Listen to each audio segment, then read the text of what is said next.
What's up, guys? Welcome back to Connected by Creatures. So Zach and I are super proud to announce the guest we have tonight, Mr. Jeremy Turgeon from Brassman Reptiles and Nerd.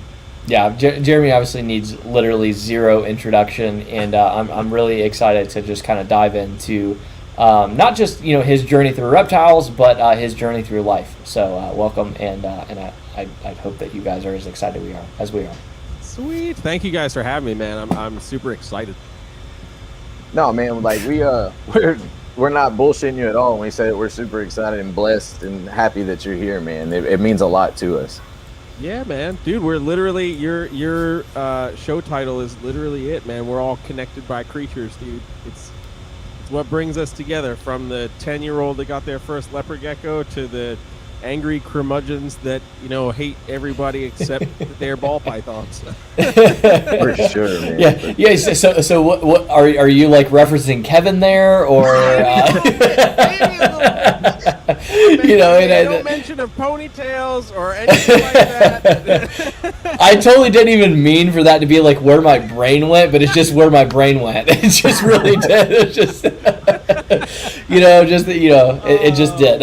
And I love Kevin, to be clear. I think we all do, but that's just where my head went. But it's the truth, man. If any other podcast out there thinks that they have anything on us, they might be right. But you know what? Our name is the best in the game. So I don't think anybody can argue with us there.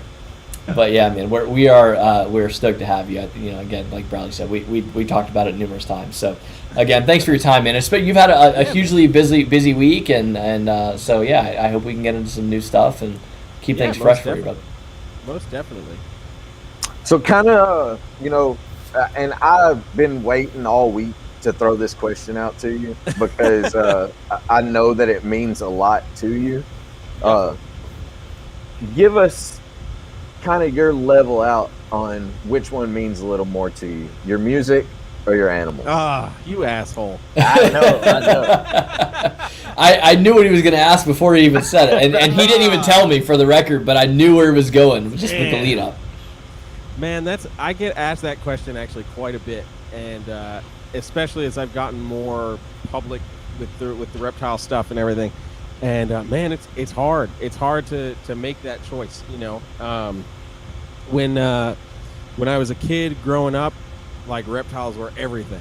And then I got into music and started pursuing music a bit, but my animals were still like everything. I always said to people, I'm a reptile breeder first and a musician second. That's what I used to tell people. And when I went to school for music and my original company ended up being destroyed, that transition shifted, but I mean, it was by force, not necessarily by choice. So sure. I started pursuing music really hard, got my teaching gig when I moved back home. And this was around what age? I apologize, I just want some clarification, because... Oh yeah, no, that's cool. Yeah. And we'll dive into the specifics of why details. I want clarification later. Yeah. Okay, yeah. So this was 2013 is okay. When I shut that down and really jumped in on my music career. So I really was like in on the music thing, and even when I moved back from college, I had I had some snakes, but I was nowhere near at the level that I was at pre-music school. Okay. So I got my teaching gig and I started touring and like doing all this stuff. So music was it, and when I really got locked in on the teaching gig, I was making decent money. I was like, man, I really want to get back into some reptiles, even if it's not what I had, on the same level as before. I just want some cool shit, man. You needed that hole filled in your life. Yeah. So, next thing I know, I've amassed, I've like doubled the size of the collection in a really short period of time, and I was like, I already know where this is going. Slippery slope.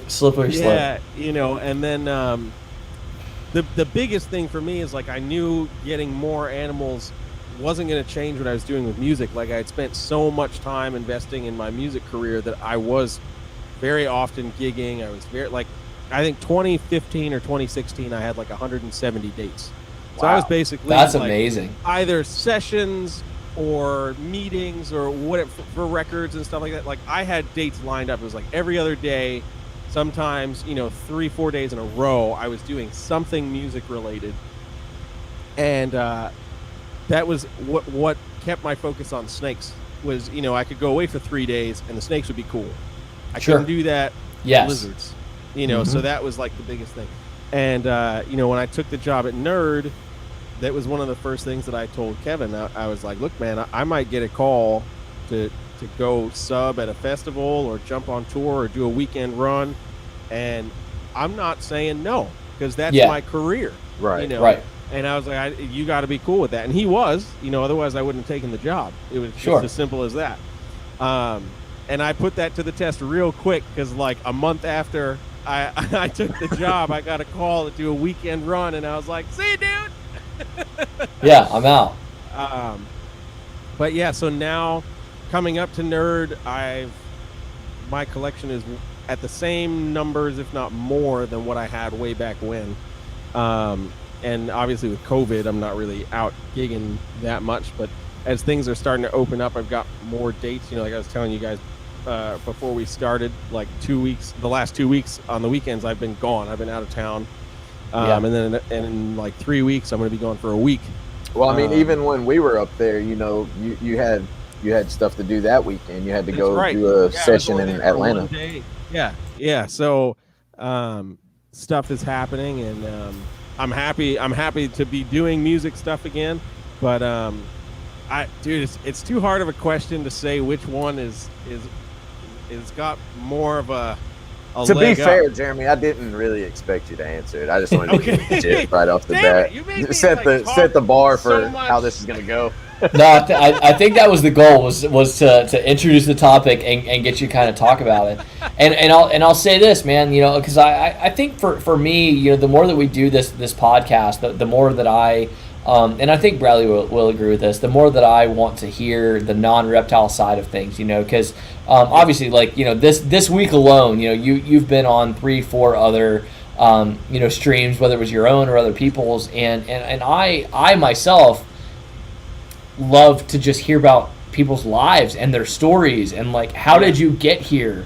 Not even like literally from anyone. I don't care who it is. Like just a random person on the street. Like, hey, how did you end up being right here where you're at, walking past me on the street? Like I love that shit, man. And so like to hear from somebody, or to get the chance to talk to somebody who attended Berklee College of Music, which for those that don't know, like if you Google best music colleges in the world, not in the United States, but in the world, Berklee is on that list, and it's like number 1 or 2, depending on the website that pops up. It's either like Juilliard, I think, is more commonly heard of because like there's been movies that mention it, but it's like Juilliard and Berklee are like back and forth.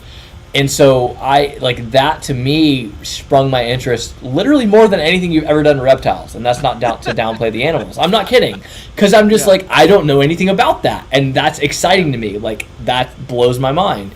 So I want to hear kind of about like your story, like what led up to that. And I loved that the way you describe your story, you almost highlighted the animals more, and then like you're like, yeah, so I had this company with these reptiles, and then I was just like, well, I like music, so I'm just going to pursue that for a while. Which was the total opposite of what I expected from somebody that attended and was accepted to literally like one of the top 2 music schools in the world. So here's my, give me some background. So here's my interesting story about Berklee, right? So I didn't necessarily decide I wanted to go to music school until I was like a junior in high school, and I had I auditioned for like our district band, which is like our regional band in the state, and there were 3 different bands you could audition for. There was a concert band, the orchestra, and the jazz band. And I was like, and this is what state again? Remind me, just for those that don't know. This was Massachusetts.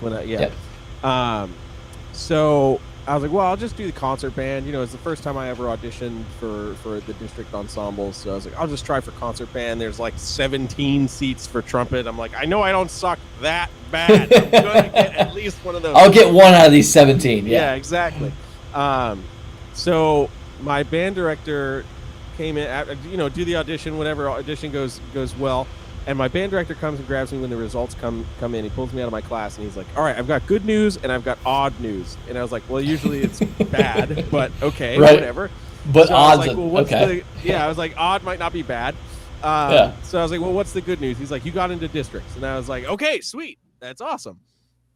But then he was like, the odd news is I can't find your number. So all the students were given numbers that would be on the sheet for what placement they got, whatever. He's like, I can't find your number in the concert band listing. So here, let's go through all these sheets with me and help me figure it out. So not to be punny, but not to toot my own horn, but I got the highest score in the district. That's amazing. Higher than any other trumpet player in the district. So they put me as the principal trumpet player for the orchestra.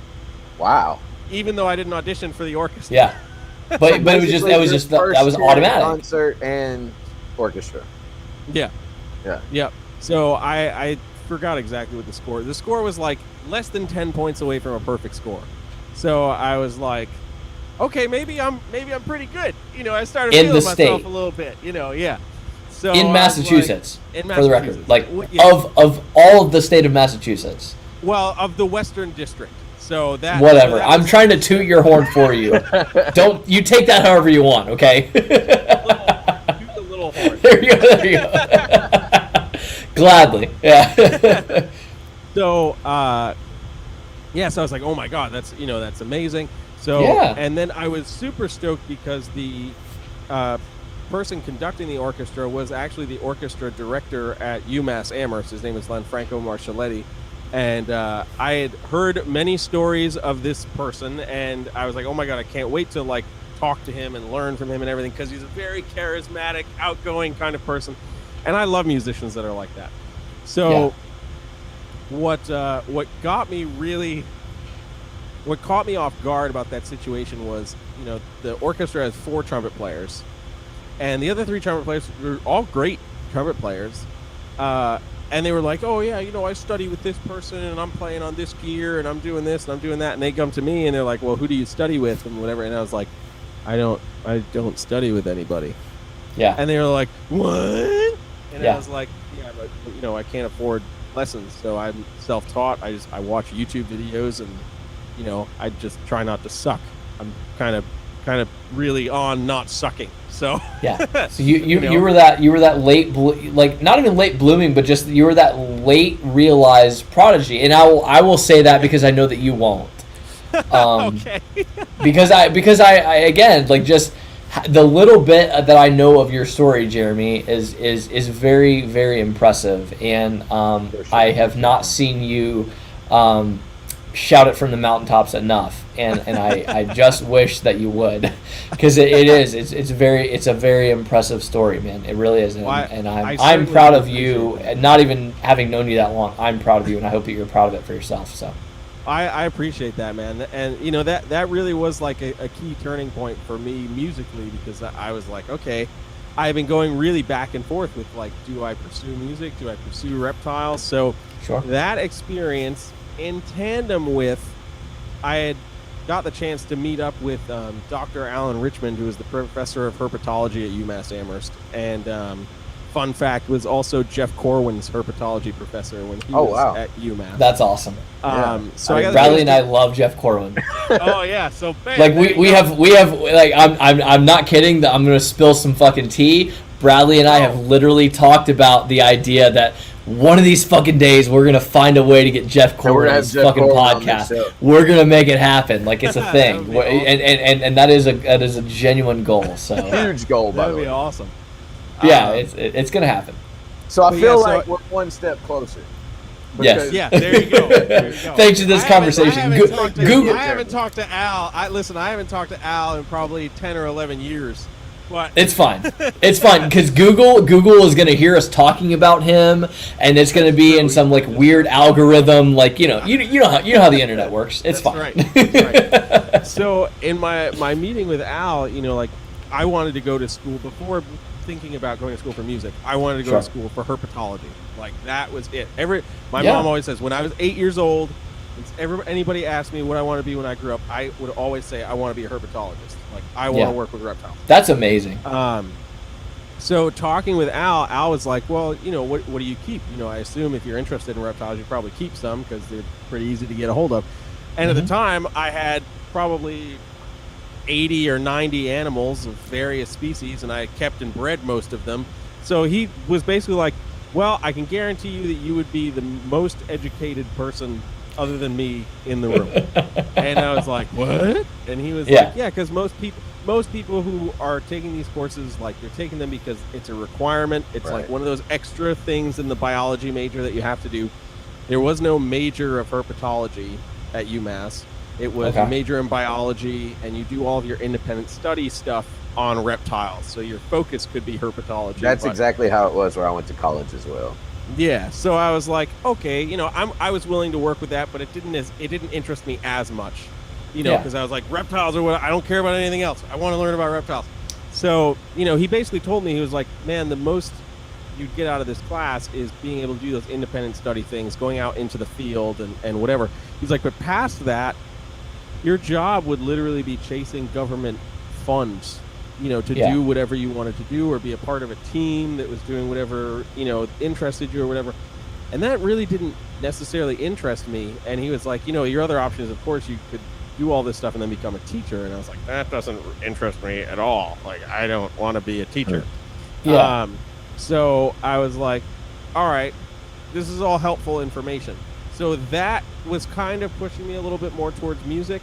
And then having the experience with the district orchestra, I was like, okay, this has kind of locked me in a little bit more on the music thing. So fast forward a little bit, my senior year, I auditioned for districts again. I got into the orchestra again. And it was awesome. We had a great time. And then I was like locked into, I want to go to school for music. My high school band director was also a trumpet player who went to UMass. So he was like, I will help you get all of the knowledge you need to get into the music department and all this other stuff. So I go do my audition at UMass, and the trumpet professor there, his name's Eric Berlin. He's a phenomenal trumpet player, but also a very intimidating human being because he's a very large person. He was very built. And he would come out of his office during the auditions, and he would just say, next victim. And I was like, oh God, oh no, not ready.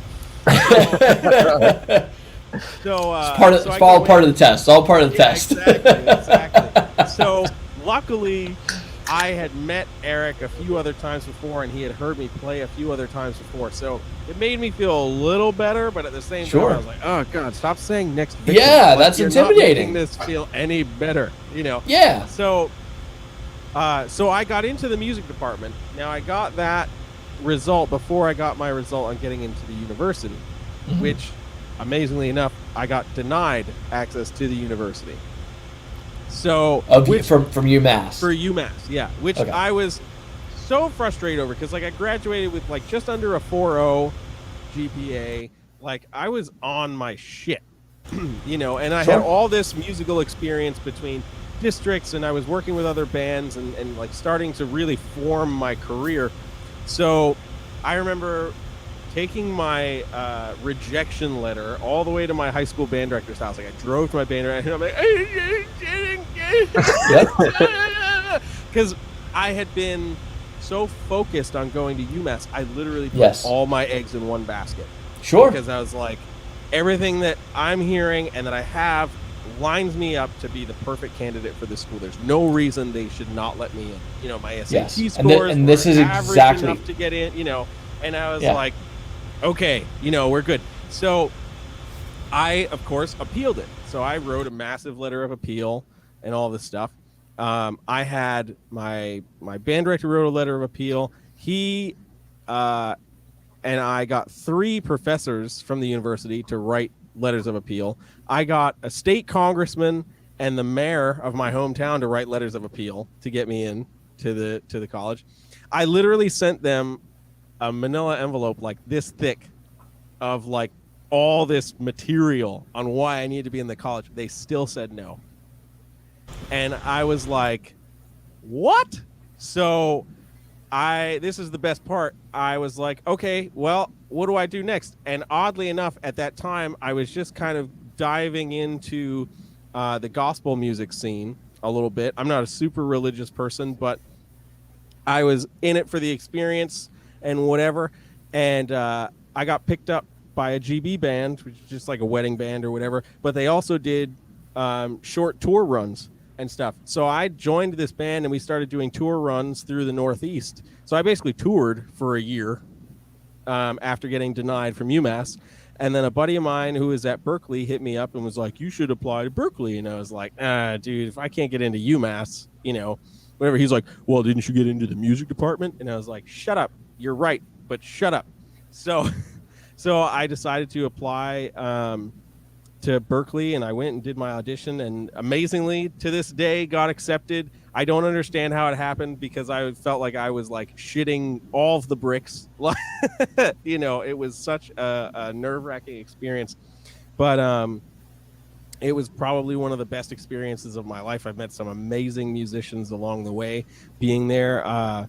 Guys like my buddy Claudio, who's from Rome, who's a phenomenal guitar player. I haven't talked to him in a while, but now he was working in New York. He was playing guitar in the orchestra pits for like Broadway. Like he was doing shows off Broadway and stuff like that. And it's just been ridiculous, man. I mean, so I left Berklee in 2014. I was there for a year and a half, and I couldn't afford to keep going as a performance major. Right. It was not a good idea. I would have left with a degree that says I can play the trumpet and $250,000 of student loan debt, and I refused to do that. And that's completely understandable, man. And I think a lot of people have that same experience with whatever their college, degree that they're looking for is. Yeah. I think it's just one of those situations where it's great to have that piece of paper, and it means a lot, but especially in what you're doing with your music, it's something that you could just as easily do without the piece of paper and the $250,000 in debt. Yeah, exactly. Exactly. I was all set with the debt, but so after that, I mean, I moved home. I got my teaching gig at a private music school that was only 15 minutes from my house, and I again just got really lucky with a bunch of different opportunities. I got to do a record in 2015 with Avery Sharp, who's like a jazz bass legend. He played with Dizzy Gillespie and McCoy Tyner and nice. A whole bunch of like old school guys. So we did a record. It's called Sharp Meets Tharp. It's available everywhere for anybody that's listening that likes jazz and gospel influence stuff. That was a really fun record. I was so not ready for that experience like that. Like I am literally the weakest link on that record, and I have no problem admitting it. But it was such an amazing growing experience because I realized how much stuff I still had to learn. It was really one of those experiences where I was like, yeah, I know my way around, this thing, and then was thrown in there. I was like, oh no shit. And man, that it's really funny that you bring that up, because I've kind of had that same experience playing music before where, I felt like I was at this certain point, and then, I get around people that are at this level, and you go from that, super high confidence to fuck, man, I don't know anything about it. Man, my favorite experiences were when I was still in high school. I would go to these little blues jam sessions or whatever, and most of the old school blues cats, they're guitar players, so they're playing in all the easy guitar keys, E and A and B, and playing the pentatonic scales. Yeah, and the trumpet is a transposing instrument, so if you're playing guitar in E, the trumpet has to play in F sharp to be playing the same notes. So I was not used to playing in those keys at all. So I'm on stage and we're gonna play, Mustang Sally in the key of E. And I'm like, I don't know the key of E, motherfucker, but okay, we're gonna go for it. And you find 3 notes that sound okay, and you're like, I'm not moving from these 3 fucking notes. but that was also really helpful because it was like, okay, well, what can I say in 3 notes? Like, how can I say something that means anything in a musical context with just 3 notes? So it really forced my creativity rhythmically and a whole bunch of other stuff. But so I mean, fast forward musically now, I still teach. I have a residency right now, ironically enough, at my former high school back in Springfield, Mass. So I teach there every Monday and every other Tuesday. Which is great. I don't have my my private studio gig anymore. I left that to do the nerd gig. And then I have an endorsement with a trumpet company based in Salt Lake City called Cannonball Musical Instruments. And I do freelance studio work and solo work, and also I tour with an artist. His name is Doobie Powell. He's based out of Hartford, Connecticut. He's a massive gospel musician who's cut a lot of records with a lot of people, and he actually just dropped a record today that is out and available for download. That I did the horns for about half the record, and that's a massive. Shoot us a message so that way we can put that in the links at the bottom.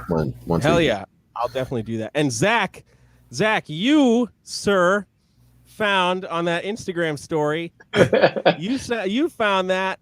That piece that I did with Collectivo, that's my buddy Poncho Tomaselli. We met when I was doing my teaching gig, and Poncho, massive shout out to Poncho, man. He's one of my really good friends. He lives in California now, but he's played with War and Tower of Power and Carlos Santana and Cheech and Chong. That's amazing.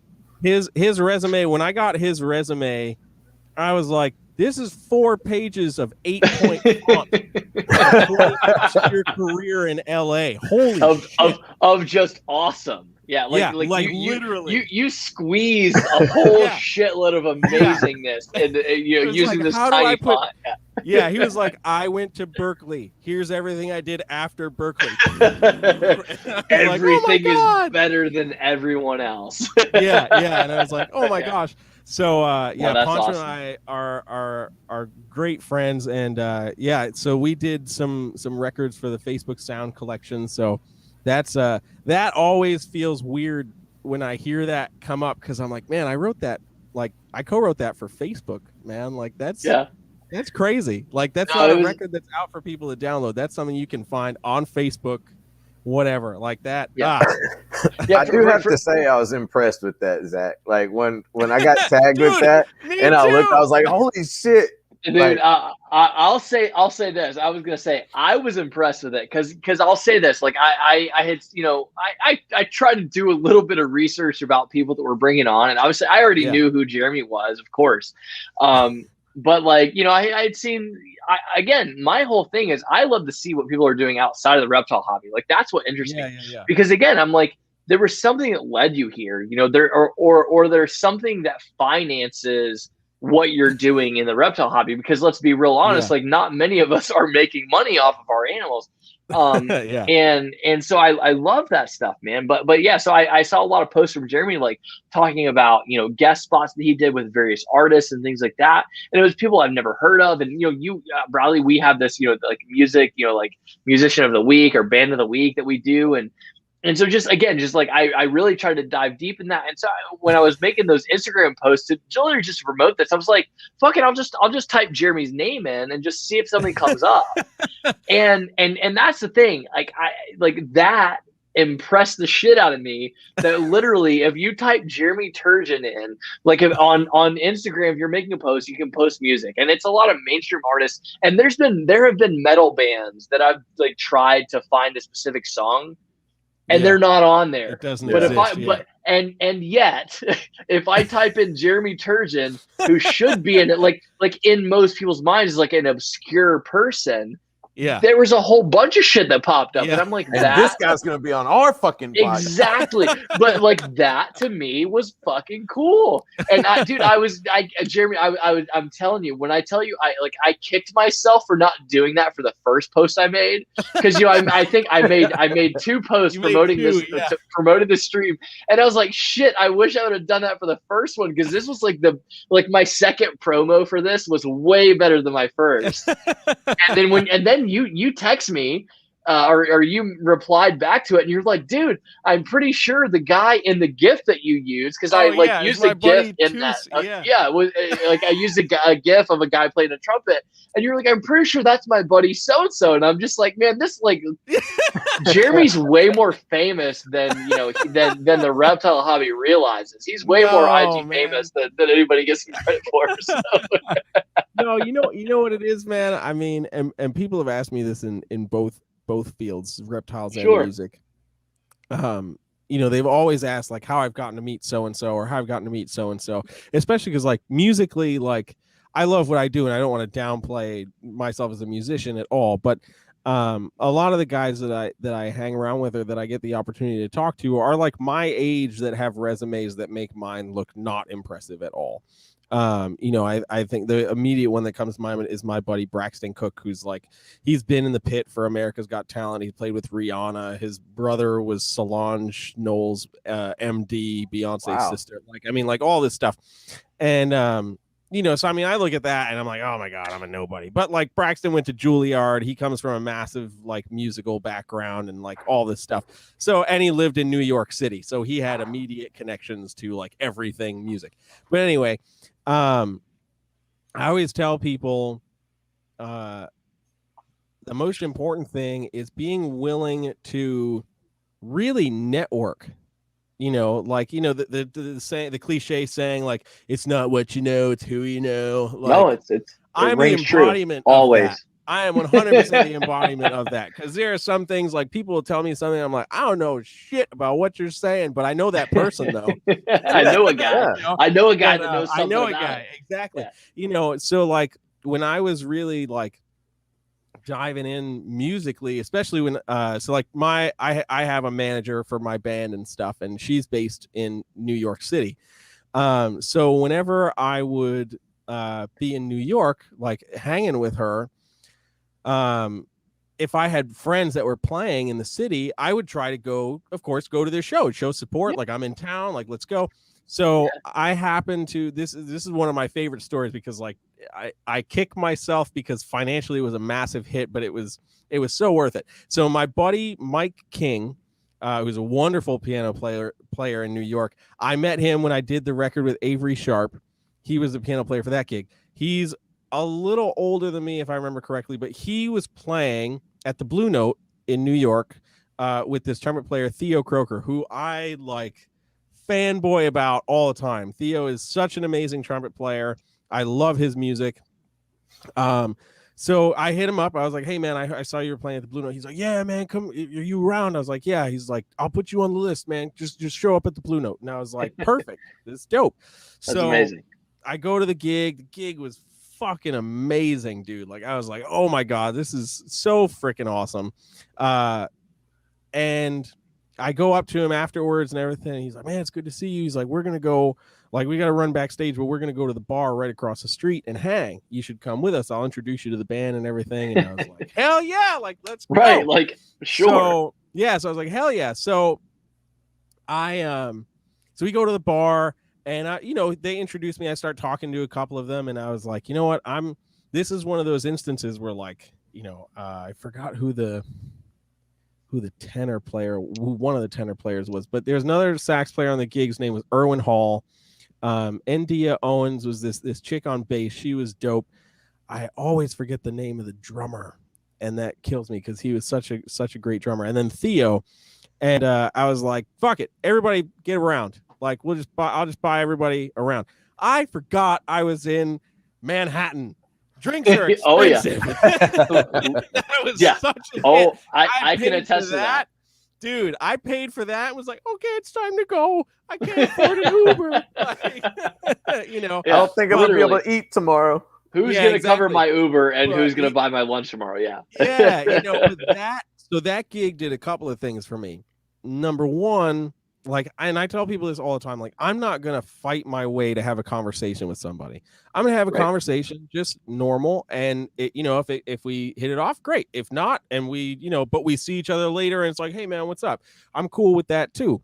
But I was like, I am surrounded by a lot of amazing musicians, and I'll be damned if these motherfuckers, at least for 5 seconds, don't know who I am. Sure. So, Yeah. Yeah. You're going to that was remember it. me, So- damn it. exactly. Even if it's only temporary because you get really drunk and you don't remember anything, Yeah. you'll remember that I helped get you drunk. But I was the motherfucker that bought around at this. Yeah, exactly. So, but I took that as, you know what? I am going to make that an investment in my own career. So rather than just being like, I'm going to be that guy at the bar that buys everybody a drink because I'm cool and have money, because I did not, and it all went on a credit card. But and That forgettable. I just paid down yesterday. yeah, And forgettable. exactly. Yeah. So I was like, you know what? I'm going to just make this investment in my career. And that's how I started to kind of spin it.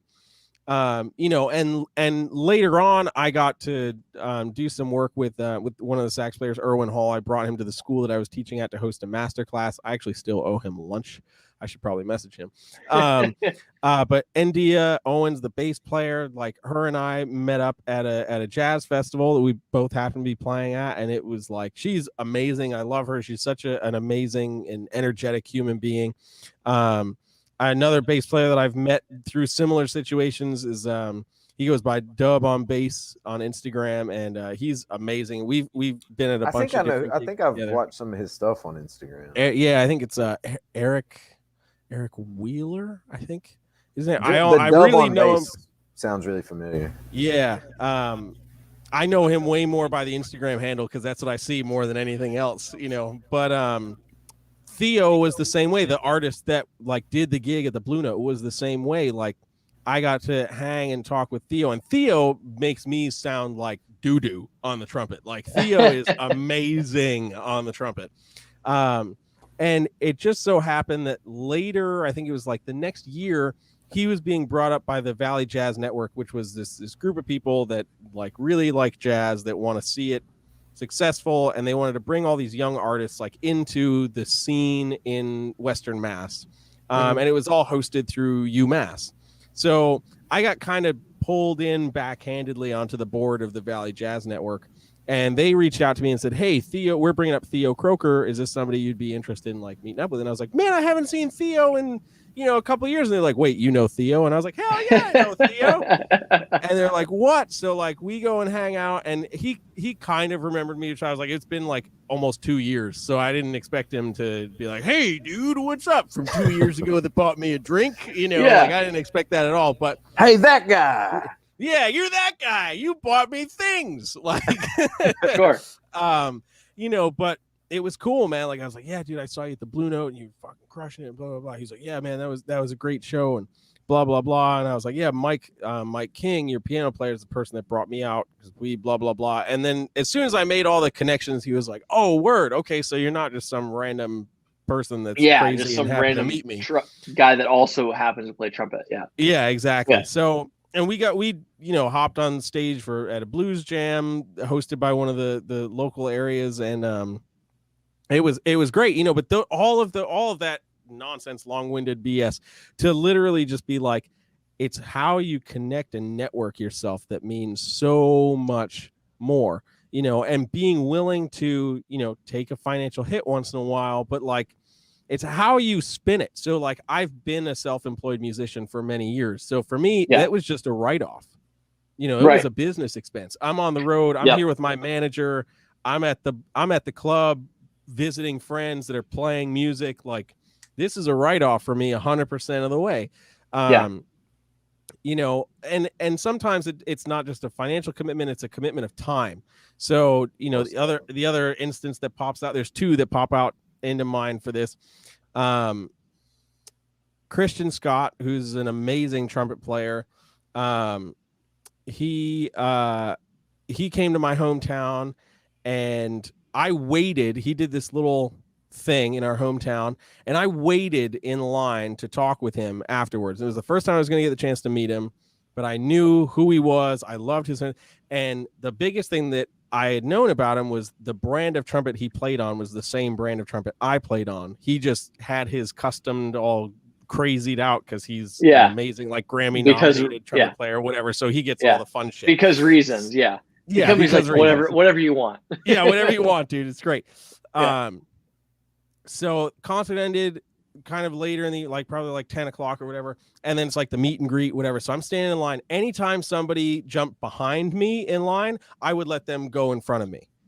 So, because I was like, I have to talk to him, and I don't want to just be like, oh my God, Christian, I love your music. You sounded so great. Like, no, I wanted a conversation. I want to chop it up. I want to talk. Like, and that's a consistent thing with you. I want to point out the talking. I know. I'm sorry.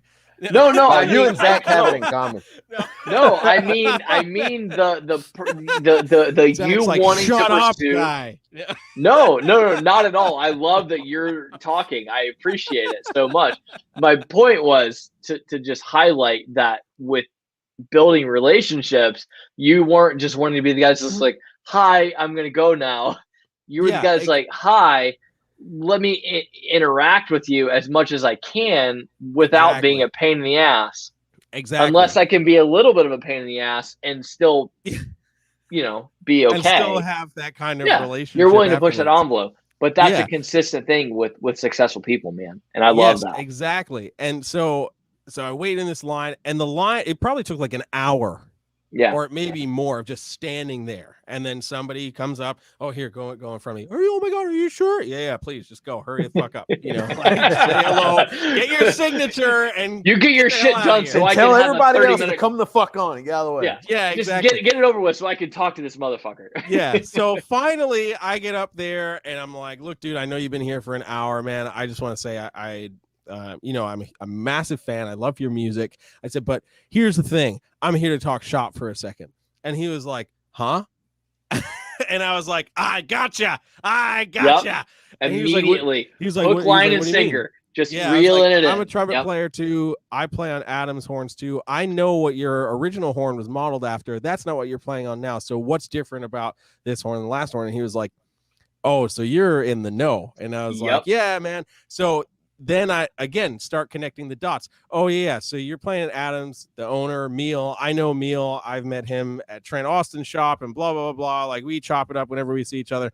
And he's like, oh yeah, man, Meal's great. The whole Adams team is great. Blah blah blah. So then we had like a 30-minute conversation after that, and I was so freaking happy about that. So the next day, where he was a feature on one of the guests that was on the same festival I was playing at.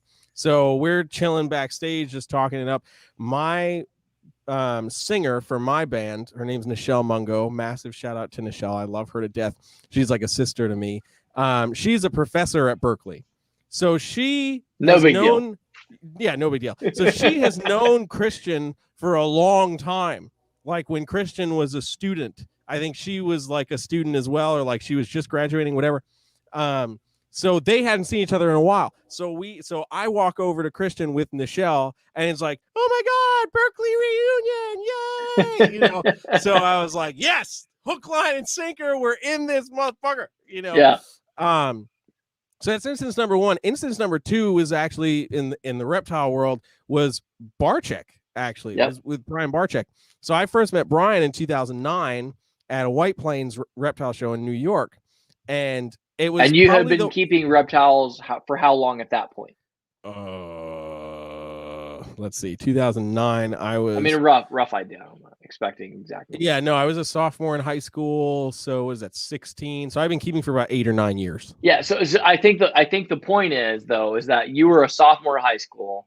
You meet Brian Barczyk, who, and this again is 2009. He's not necessarily he's not the guy he is now, like in terms of like popularity and all of that. But he is unless you're watching snake bites all that time, right? Yeah, but he is also like. But he is also like at the top of the game in terms of, just like he was one of the guys. Like he's one of the guys that built breeder everything we stand on. Yeah, and that's amazing.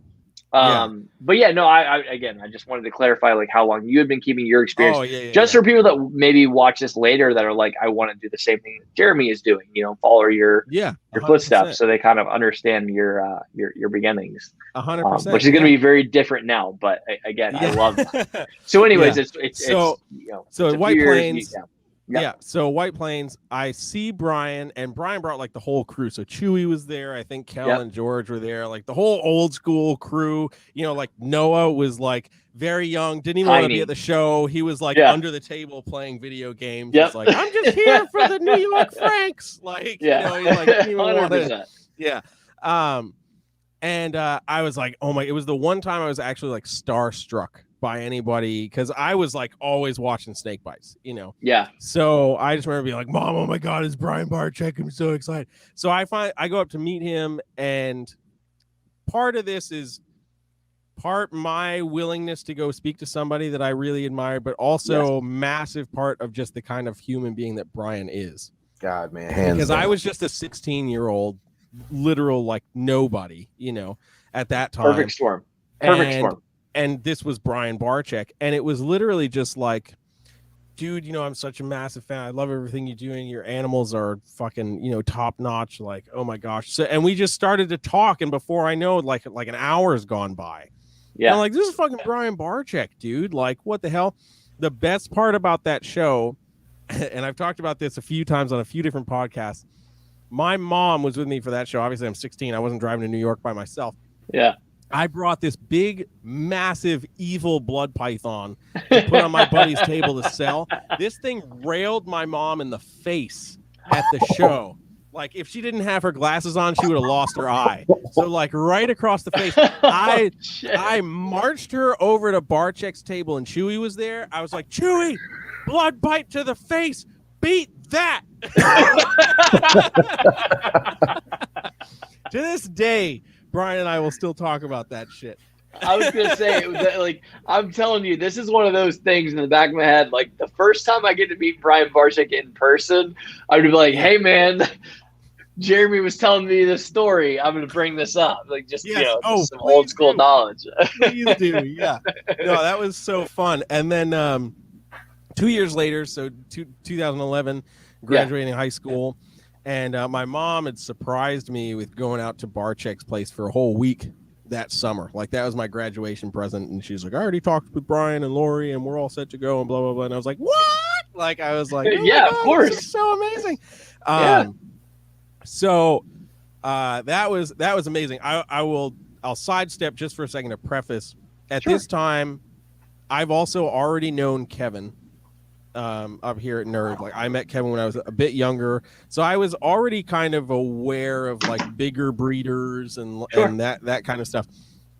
But I had popped up to Nerd a few times, but this was going to be my first time like being in a large breeding facility day in, day out for a week, because when I would come to see Kevin, it was like, I'm here for the day. I got no place to stay. Kevin's just letting me come and look at cool things, and then I leave, Yeah, well, and very different personalities, first of all, and I would say, and I would say very different facilities, probably, even at the time, because I think Kevin's has been more open to the public kind of from the get-go, right? Like, it always like kind of had the pet shop aspect. Yes. Yeah. When he so just different deal. Now there's always been the pet store on the first floor, and then upstairs Nerd, and he was always doing facility tours on the weekends and stuff. So Nerd has definitely been a lot more open to the public kind of deal than. And I'll say, man, like, both of them are so just ahead of the curve in so many ways, and always have been. And I think that's like. I won't say underappreciated. I just think it's unknown. I don't think people realize because it just, again, at that time there weren't the platforms, Yeah, exactly.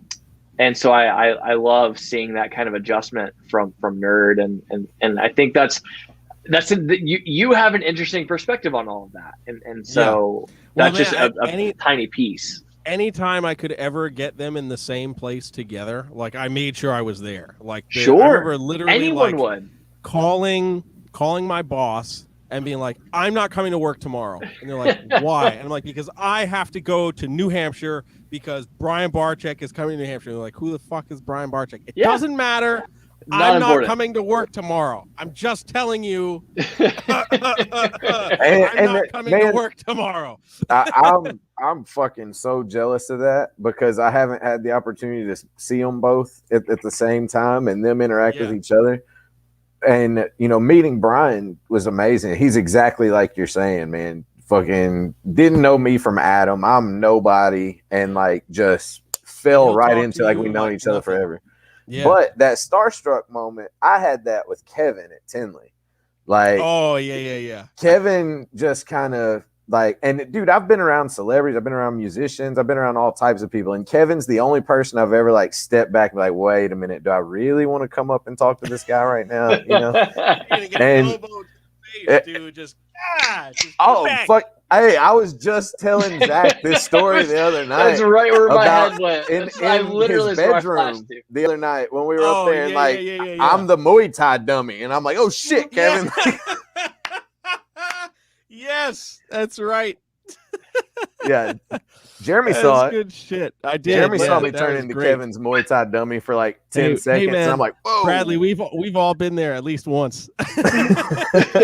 and everyone's eyes are all just like, are you done yet? yeah, we're all like, just let him finish. Just let him finish. Yeah, exactly. It's like that your grandma's dog. Struggle. Yeah. He'll stop pumping when he's done. But I think the general point, man, is just it's an amazing thing to me, it's the thought in my brain whenever I think of you, knowing what I know about you, is like you have a level of interest that's similar to these guys like Brian Barczyk and Kevin McCurley and various others, because you were there early on. And I think that's the stuff that people love to hear about, man, you know, and it rings true in the sense that anyone who has any kind of platform that was there early on, that's what people want to hear about. And the fact that you were there, and not only were you there, but you were involved with these guys who literally like built the ground that we stand on. Yeah, man, the way. And again, I love your story. I just do. I love your story because again, like it's just so different, man. That like you had this passion for reptiles, and you kind of almost thought like, there's no like, or you were kind of convinced, right, that there's no like future in this. And so you change gears to what was your passion. Well, your other passion, you had two, which you're so blessed to have two, which is amazing. I hope people understand that. And so you're like, okay, well, I'll just like switch gears and like pursue this trumpeting thing, and just happen to be one of the best at that also. And then you also end up being able to work for literally two of like some of the greatest guys and like the biggest influences in this hobby that we all share, that we're all connected through, this Connected by Creatures. It's just amazing, man. Like I genuinely believe that your story in terms of this hobby is truly one of the best. I appreciate that. Just because of the I don't need to say more. Well, there's something else I want to add to that, Jeremy. Something I want to add to what Zach's saying that I don't know if it's came out in this, but you had a significant reptile business at a very young age. Like we didn't talk about that yet. You briefly mentioned it, and we didn't drag it out, but that's a super important thing, because it's not been talked about. There's a kid in here that I love this kid to death because he shows us so much support. His name's Corey. And I really want you to touch on that just for Corey, if nothing else, because like you had like I said, a significant collection, and it wasn't just a small thing. Like you had a very significant thing at a young age. Yeah, for sure. So when I was really young, I was like all into reptiles. So I started, like, I got my very first herp we'll say herp because it wasn't an actual reptile. It was a firebelly toad when I was 8 years old, and like literally like I threw a temper tantrum like in the pet store because I wanted this toad that bad, and it took me years after that to convince my folks to let me get snakes. And then when they finally said yes, that's when it all went downhill. But I built up this massive collection again because I like a lot of reptiles. Like I mean, Bradley, you were at my place. You saw my room. I've got a little bit of everything. Oh yeah, Rob Roush only got me bit by like 5 or 6 of your animals. Yeah, that's right. That was an interesting evening. So so I've always had that fascination with a bunch of different species, and part of that came from my upbringing in reptiles between Brian and Kevin, who both have always had very diverse collections. But also I can't talk about this story without talking about my first mentor in reptiles. His name's Adam Harris. He's down in Connecticut, and when I was in my I think 13, 14 ish is when I met him, and I was like, yeah, I want to work with like reptiles for like my whole life, and like that's kind of what I'm going for. And he was like the first person that wasn't like, get the hell out of here, kid, like that, you can't do that shit, and he was a massive colubrid guy, had a huge diverse collection of colubrids, so that was like my massive introduction to collection diversity was from Adam. And actually, one of the few YouTube videos I have on my channel is from going to Adam's place. Rob and I went down there, and we just had a blast. Adam's a great guy, and he's like the awkward, funny guy.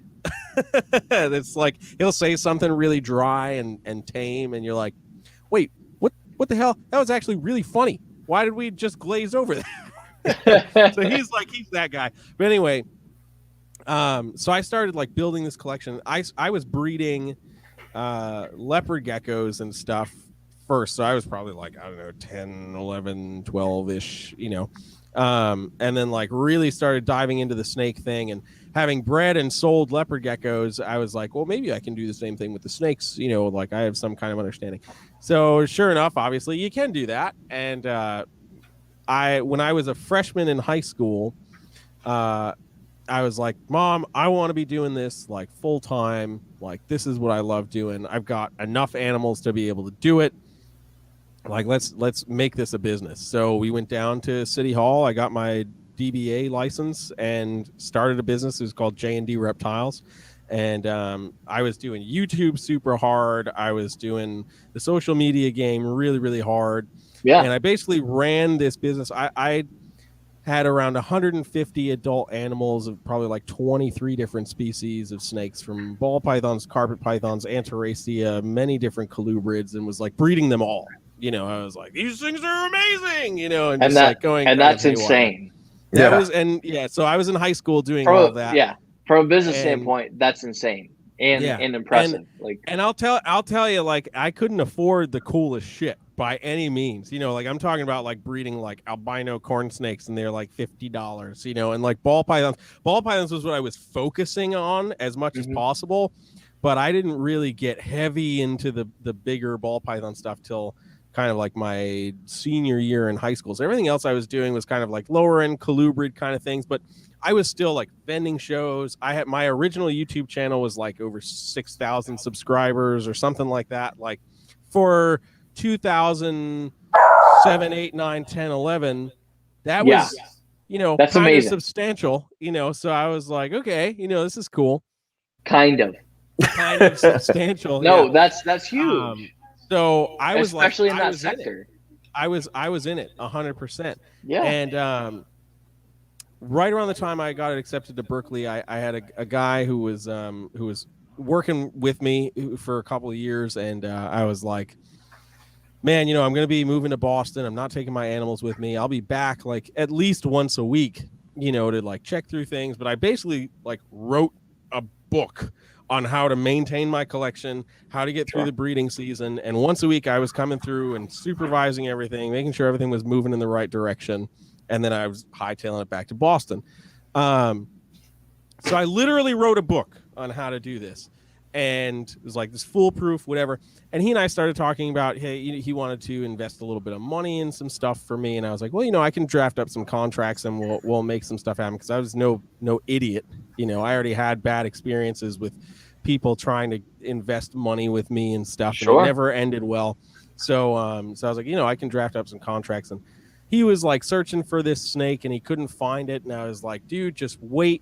I was like, I guarantee you I can get it from Kevin up at Nerd. Just wait for the season to happen and we'll do it. Like, it's fine. I don't have a problem doing it, but just wait.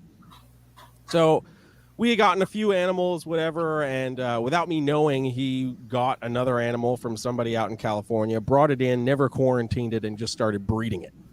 Oh. And it annihilated all of my ball pythons, which at that time was, in the high 5 figures, financially, was probably about 50 plus animals, and just wiped it out. And the thing that made me realize it was something serious was when I would have, I had a couple of other friends who would just pop in during the week just to like do water checks on babies and stuff. Sure. Smaller water dishes evaporate faster, of course, blah, blah, blah.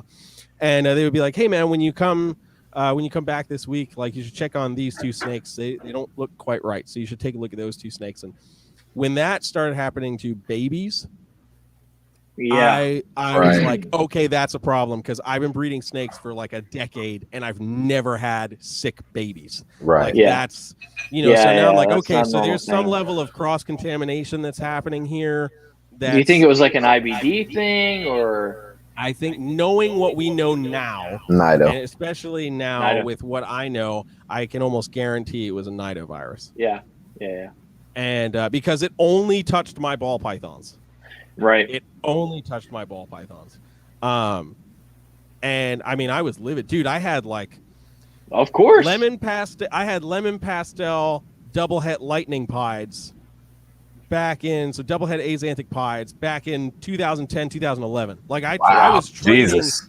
I was trading like, tens of thousands of dollars worth of other projects that I had to like secure certain snakes. Yeah. So I was like going to be going into ball pythons really hard, because I was like, this is where we're going. I had like spinner blast het pieds, Enchi het pied, like all of this stuff. I mean, at that time, 10 years ago, at that time, like, dude, you were. Yeah. That's I was getting ready to people crush need to it. understand. Yeah. 10 years ago, that was a big fucking deal. Yeah. I was getting ready to fucking crush it. So when I finally figured out what the hell had happened, as far as the animal coming in that I was not aware of and all this stuff, I literally like lost it. Said some things, did some things I probably shouldn't have said or done. But who could blame you at that time? I was literally like losing a business. I basically spent my entire life from 8 years old to then. Yeah. Right. So I was like heartbroken. And again, I'm living in Boston, so it's not like I could just like go down the street and go check on my snakes and try to make things better. I was like literally on the phone with my friends being like, it went from this animal doesn't look quite right to this animal's dead. Yeah. And I'm like, like absolutely. Yeah. Destroyed. I wouldn't even know. Yeah, it was, how to feel, man. Not great. And, again, back then we also didn't really know anything about Nido virus. Of course, it was Nido virus or anything. Very different times. Yeah, yeah. So, and Nido is like a whole other thing. If anybody wants to learn a solid bit about Nido, check out the episode of my podcast that we did with Steve Tillis, who's one of the massive researchers down at the University of Florida. Steve has been a massive part of my understanding of that. I've had a lot of conversations with Fishhead Diagnostics, the team down there, and of course Steve. And there's so much more we have to learn about the virus. I don't want to go on a whole rant about it. All I will say, you're right. All I will say is we don't know enough to be pointing the finger as angrily as we do at people. Right. Because there's so much more that we need to learn and understand. So if you're one of those people that's like trying to annihilate or blacklist people because of this thing, you just need to shut the hell up and go get a fucking education. That's as intense as I'm going to get on that. No, but I 100% agree with you, man. Like, and the only the only thing I will say is that from what I understand, the testing is not 100% accurate. Yeah. And so my thing is that if you can't test an animal and know 100% that the test is right, then what was the point in testing the animal? First of all, I understand the thought behind it. And I hope that we will reach a point where the testing is 100% accurate. And again, this is just my understanding of it. I'm just throwing this out there, and we'll end it after that. Yeah. If the testing can be proven to be 100% accurate, then I think absolutely it will probably become a standard where you just test constantly, and we can eventually work things out. But the way that I understand is that the testing is not 100% accurate right now. So there are things that can test positive, negative, and otherwise that may or may not even have it. So it's just like, what's the point? Like you tested something that we don't know about it. You literally don't know. And exactly. There's just too much we don't know. Exactly. And so, and I think that's as much as we need to cover it. About that. So I'm we'll pretty roll sure on that's beyond what that, I had to deal with back then. And of course I have meetings with some people who are kind of on my team in the background and trying to figure out numbers wise, like what I can do to try to get my collection to any sort of self-sustaining numbers or anything like that, because now I went from being able to make some kind of money to not, just very dead in the quickly. Water. So unfortunately, there was, especially being in college, there was no way I could make it happen. So I basically like waited out my ball pythons to die, unfortunately, and then sold a massive amount of my colubrids and carpet pythons and stuff like that, because I was like, well, I can't even afford to like toss anybody $100 to come by and check, make sure things have water or go through and do a quick spot and stuff. So I got to downsize like massive. And I can only imagine the frustration even too of just there's still the effort level, and because I'll throw this out there. I dealt with something recently. I had a male retic and became ill very rapidly, just seemingly out of nowhere. And it was a similar thing. Just like all of my animals were great. Everything was cool. And like I have this female, I have the world's only pair of these particular genetics of dwarf retics, and everything's wonderful. And then all of a sudden this male is sick. And I'm like, fuck. And this is me taking care of my animals. I'm like, fuck. What did I do wrong? Like, what happened? Like, what did I miss? What's going on? Well, ultimately, he had cancer. He had cancer to the point that when the vet did the necropsy on him, she was like, Zach, I don't know how he was breathing. He had so many tumors in his lungs that I legitimately don't know how his lungs were moving to even move air in and out of his lungs. Anyways, the point is just like that starting over feeling, you know what I mean? Of just like, I get it, man. And that's what I love about your story. I'm smiling. It's depressing, but I'm smiling. I'm smiling because I guess we know the end outcome. I'm smiling because I just love where you came from and the shit that you had to fucking deal with. And exactly. Because dude, there's so many people and Brian Barczyk and Kevin and those guys are literally the same story of like, they had these moments that should have killed their excitement. That moment should have killed your excitement for what was going on, for what you were doing, but it didn't. And that's exactly why people like you guys should be loved and supported, because it's like, these guys have every reason to literally not be doing what they're doing, and especially you, like you have other talents. Like, I mean, not that those guys don't, but I'm just saying, like all of these people have everything they could be doing besides this that could be financially way better for them and that they could be way more successful at. And yet you guys continue to persevere, into this hobby that we all share. And I just think that it says a lot, man, about just these animals that you work with. Just to And touch I on just that love that. outside talent real quick. I just looked, and you can find Jeremy Turgeon's music on Instagram, but I couldn't find Crotalis on there. So I mean, that said something. We won't tell that to Kevin though. Well, I started to say I hope Kevin doesn't see this, and I was like, Kevin's definitely not gonna see this.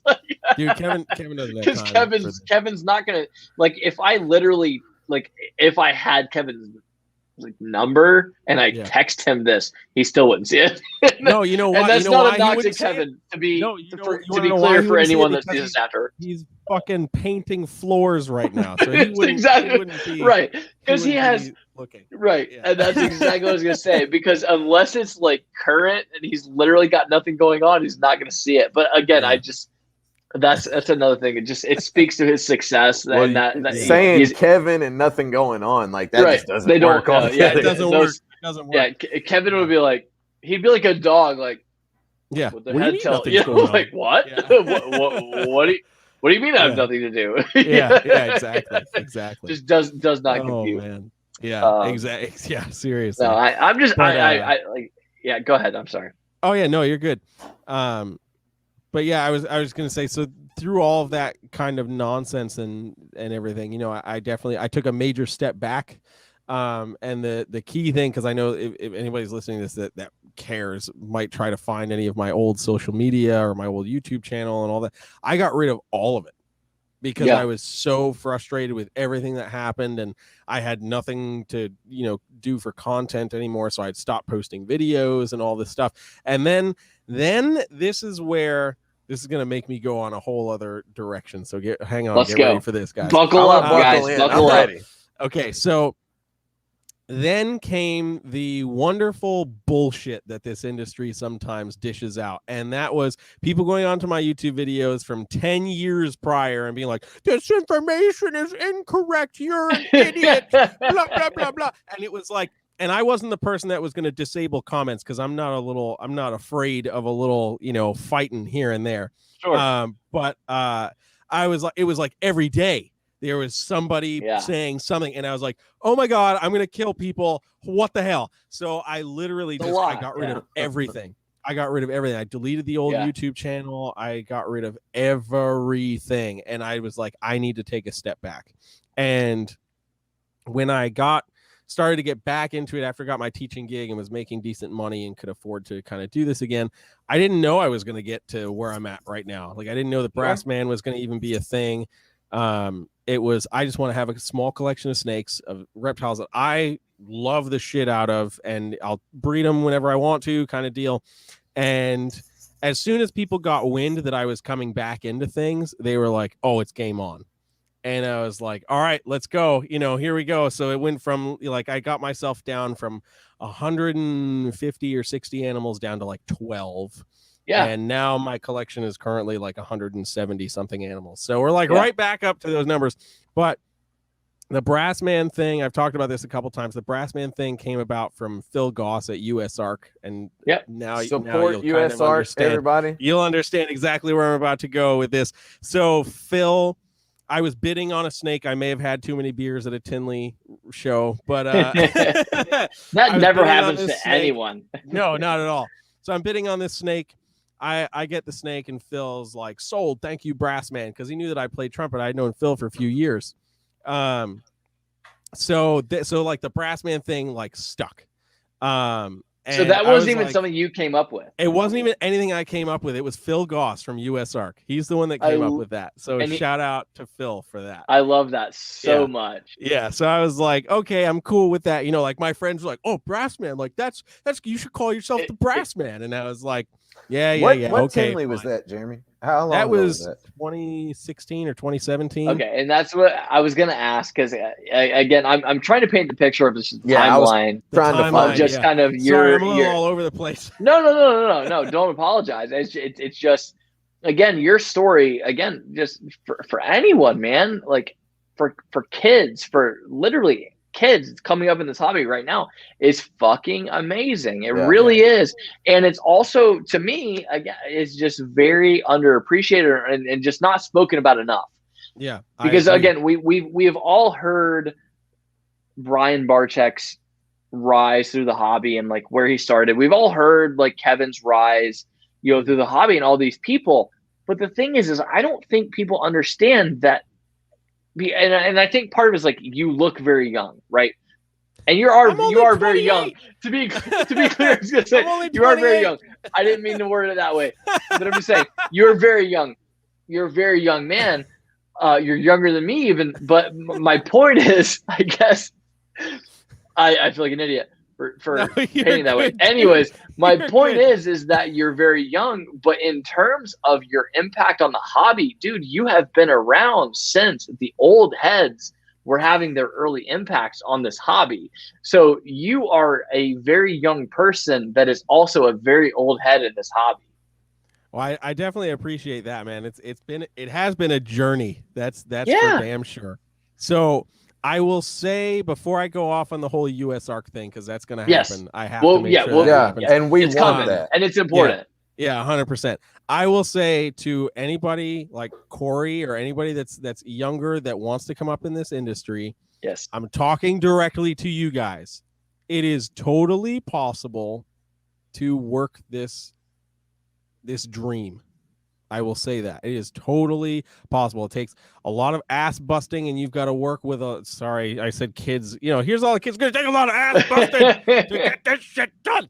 No, but you've got to work harder than anybody around you. You have to bust ass. You have to make sacrifices. I used to get in fights with, not like physical fights, but I used to get into arguments with my friends in high school because they would all want to go out and hang out and do something. And I'm like, I have to clean 150 snakes. I don't have time to be your friend right now. And they used to get mad at me, and I would be like, you want me to go hang out with you? Get your lazy ass into my snake room and help me fucking clean some stuff.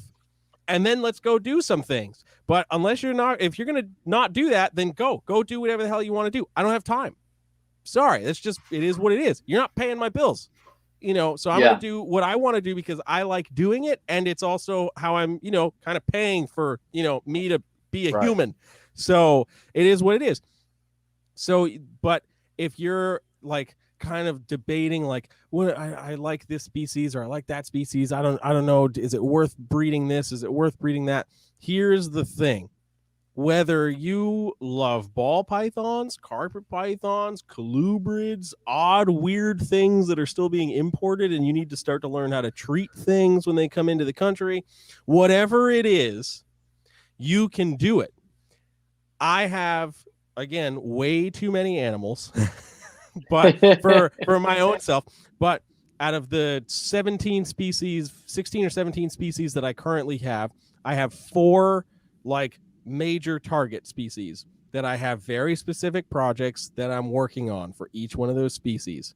All of the other fringe things that I have just because I like them. And I know like I'm breeding them because I like them. And I think they're cool. And I know that if I get stuck with 50 California king snakes that are like high white cow kings, I'm okay with that. I'll have a cow king wrapped up on each one of my fingers doing live streams. Be like, look, they're all trying to eat me. This is great. I don't care. You have to be okay with that. But, when you start to think about business, because let's be real, we don't ever really want to talk about the business side of keeping animals. But we should. Because you start talking about numbers and that's like taboo. But I agree, we should. Yeah. You have to start looking at overhead. What does it cost to feed? What does it cost to heat? Space. Yeah. What is it? Sure. How much space do I need to actually work a project? Because if you're going to like, ball pythons are a great example because the market is so saturated right now. If you want to work a project of ball pythons and really work it, you can't just have 1 or 2 females. You need like 10 or 15 females and a bunch of other stuff to throw into it. So you have to have space for that. But if you're like, I just want to try this out, I want to experience this, I want to see if I like it or not, that's fine. Especially if you're younger, you have plenty of time. Yes. And I will leave this part of the topic on this. This industry moves in waves. So you will have things that are very, very popular one year or maybe for a handful of years, and then all of a sudden nobody wants them anymore. It's like the stock market. Nobody wants it anymore, and people start freaking out and selling it and selling it and selling it because they don't want to have the space wasted. And then a couple of years go by and you can't find them anymore, and the price skyrockets and people start freaking out over them. You know, great example is Mexican Black Kings. I was just going to say, wait, say the same thing. Say, I remember working. Are we talking about $400 Mexican Black Kings? Yeah, because I remember working. They were Barczyk's like $50 table. a year ago. Yeah, I remember working at Barczyk's table in White Plains, and we couldn't sell those things. Yep. At $40 a piece because they were too plain time ago. Yeah, and now you know $250 to $400, and you can't even keep them in stock. You know, so I mean, and that's same thing with a lot of colubrids, and there are some industry reasons behind that if you're privy enough to know, then you know. If not, just enjoy the fact that these things are now a little more expensive than they used to be, and make some money. But it moves in waves, so don't dump a project because you're not necessarily making some money. Hold on to those animals, beef those animals up, get them even more pristine for the next breeding season you're going to have them for. And also, let's talk about the fact that like all of us ultimately have the power to build a project for ourselves. If there's an animal you love, I promise you, if you talk about it enough, you can make it more valuable than what it is. And that's not to say that like that's what you should do or have to do, but I'm just saying that like literally there is probably right now, I'm going to throw it out there, and I hope that I'm right in 10 years. I hope to look back and see that this is a thing because I feel confident that it is. There's a snake right now that on the market isn't really valuable. You know, it's a $50, $25 snake. I promise you in 10 years, there's some snake that you and I and Bradley, we're all going to look back on being like, fuck, why are these so expensive? I remember seeing these things, 3, 4, 5 years ago, and there was nothing. But we're going to be able to trace it back to some kid that's watching this or watched another stream or just happened to just get into it in this year. Everything's cyclical. Yeah. My point is that there's some animal that right now is not being bred enough because right at this moment, this year in 2021, it's not a valuable animal and nobody's breeding it. But that's what is going to make it valuable. So 100%. there's some animal right now that's undervalued. You got to think about it, man. Like back in the day, like way back in the day, motherfuckers used to give ball pythons away. Yeah, like they were like considered a garbage animal. Yeah, they were a trash snake. Like people would be before they found all the polymorphism and everything in them. People would be like, "Oh, if you buy this berm from me, I'll give you this ball python." And like that shit happened. Like late 80s, early 90s, like before Bob Clark found the albino, before Peter Call had the piebald, before Barczyk and Kevin and the Barkers and Graziani and all these people started finding all these different Graziani. Yeah, Greg Graziani, Lindy Johnson, like all these people started finding these mutations. Ball pythons weren't worth fuck. And now like they're everything, and there's going to be an animal like that. 100%. And in modern times, the person that really has like brought that up to its highest standard is literally Garrett Hartle. Yeah. With the super dwarf retics, man. Like he has cornered that market better than Reach Out Reptiles. That's right. I don't have a shirt on, but I'm just going to point behind me because I have his animals literally behind me. Yeah. I was telling you guys before the stream, I just bought a snake from Garrett yesterday. Yeah, that's right. So Zach, I'll tell you this because I don't know if Bradley already told you, but when all of those guys came up to visit, I was on the phone with Cusco, and Cusco was like, "Yeah, I got to bring it up, dude. You know exactly where I'm going with this." He was like, "Yeah, Garrett said he might come. There's like a 22.5% chance he's gonna come." I was like, no. This is a trip to nerd, not a super dwarf percentage. You're either coming or you're not. So I started making fun with him. He would be like, "Yeah, I guess I'm kind of a cool guy." I was like, "You're like 22.5% cool, but you got a few more generations to go before we really bring you into the cool game." I love it. It's like what's funny about this is we all kind of had time to have this conversation because Garrett was late to the conference call. So it's Jeremy Cusco, and Dave Kaufman. And Jeremy's already telling us that he's going to do this. And by the time Garrett pops in the conference call, Jeremy just bust his nuts right off the bat. 100%. Oh, don't forget how important it is to use your human telescoping snake hook for your very small super dwarf reticulated pythons, because it's important to use a little boop on the snoot to tell your snake that you're no danger or food. I love it. Yeah, so this is actually one of Garrett's special. This is one of Garrett's actual snakes that he owns. This is a pure Tom DeLongen male. That I have on a breeding loan with Garrett. All right.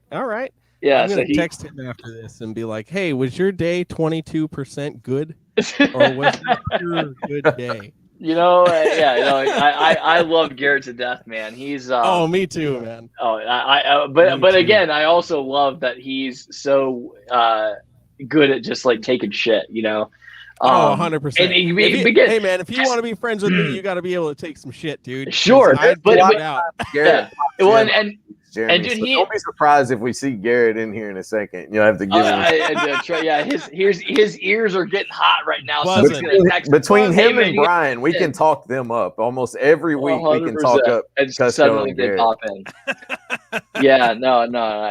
Garrett's he's a dude. I'm telling you, like I led into that early on, that like I love to talk more of like the business side of things with people, because it's just, to me, that's the more interesting stuff. Like anybody, at the end of the day, I don't care what species it is. At the end of the day, all of us, any of us, can breed some snakes, like given enough time.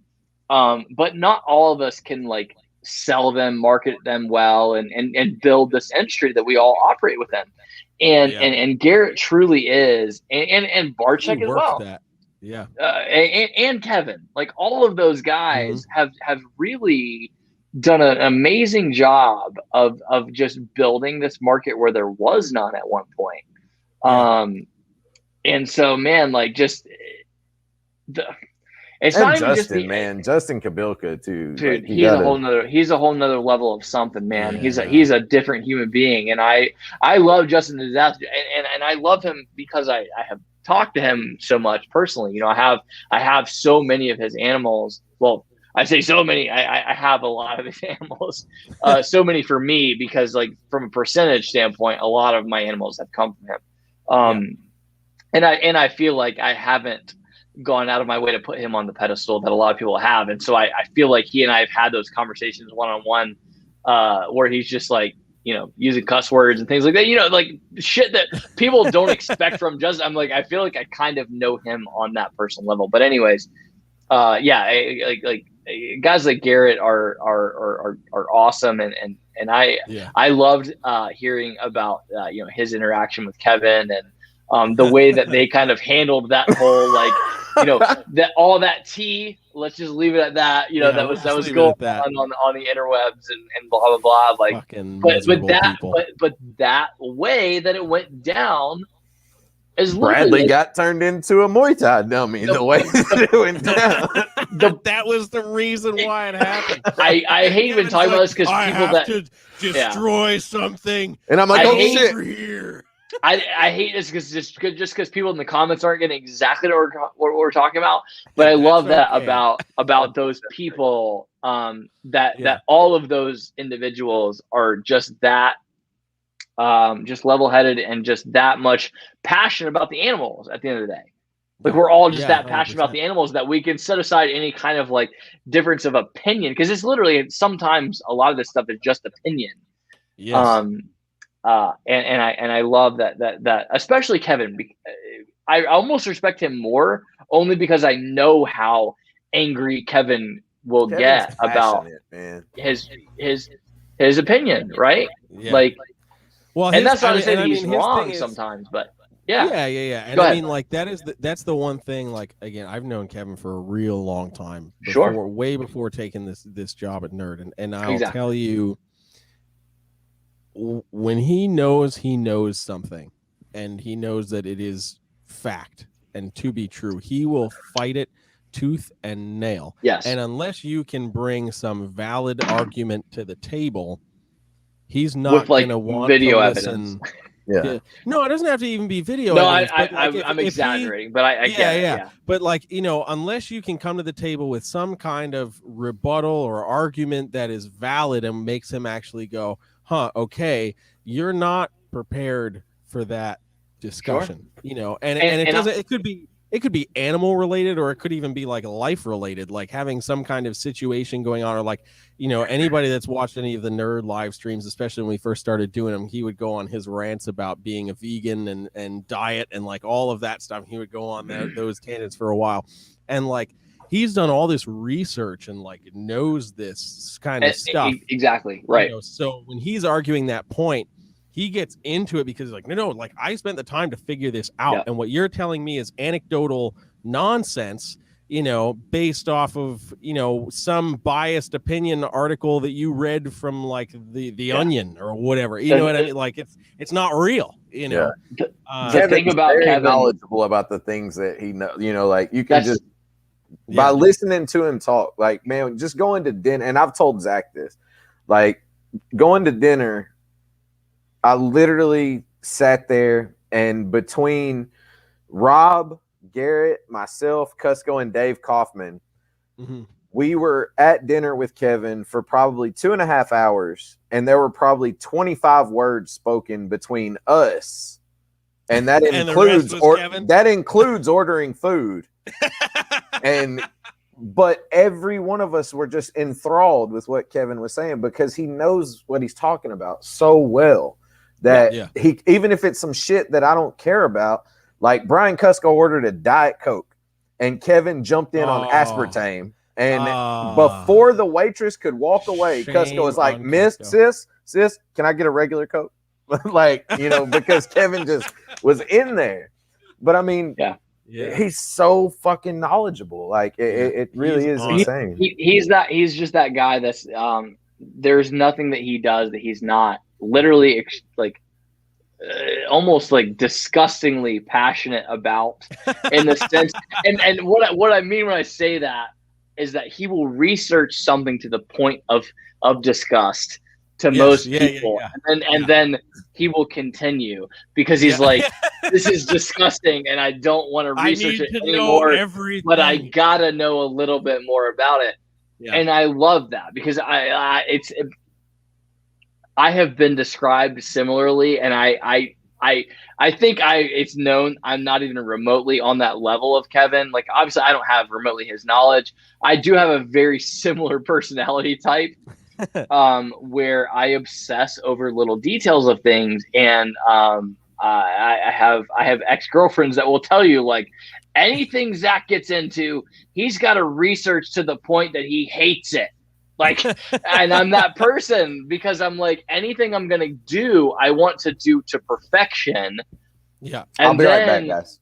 And then once I reach the point where I feel like I'm like, okay, I know how to do this really well, I start questioning if that's actually the right way to do it. And so I'm like, and so then I ruin it for myself. I'm like, I'm not even interested in this because they're doing it wrong to begin with. I thought, the way they think they're doing it right is not actually the way it's done. So I totally understand, Kevin's personality, but honestly, man, like, so I want to circle back to where I kind of started with this now that Bradley's gone, because Bradley hates me because he thinks I talk too much, and I know that I do. He's not wrong. I know the feeling. I know the feeling. People tell me the same thing all the time. What I wanted to talk to you about, man, is you're obviously very, very highly successful in two different fields. And I think I mentioned that in the comments early on, and I think that should be obviously clear to anyone, between your music and the reptile hobby. Like, literally, you are one person. And in both of those hobbies, there are people that would kill to be where you are and know the people that you know. And to me, that is astounding. To most people, it would be astounding for if I said, hey, there's this guy, if I didn't introduce you, and they're not that you're a part of it, but just, hey, there's this guy that has worked for Brian Barczyk and Kevin. They'd be like, wow, that's amazing. people in the reptile hobby. And then musicians, like, yeah, this guy fucking attended Berklee College of Music. They'd be like, holy shit, that's amazing. But for that to be the same person is just insane. And I think the point that I'm trying to get at, I apologize for going about the roundabout way, is just, what do you think is your key, man? Because there's obviously got to be something in you, just again, as a human being, because even before those two things, you were successful in your own reptile business. Even before Brian Barczyk and Kevin were involved, like, you have clearly always just been a successful person in the things that you pursued. And so my question is just, what do you think, if there was one piece of advice you could give, what was something that attributes to that? Because you have to have carried it all along. I mean, honestly, man, the key for me is always just been, I've never wanted anything more.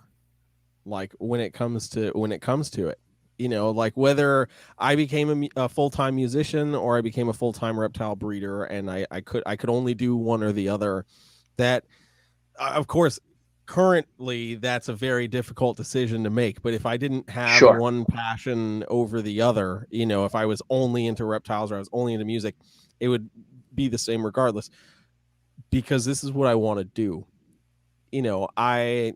Before I got my teaching gig, I got my teaching gig because the private school called me, because they heard I moved back to town from being at Berklee.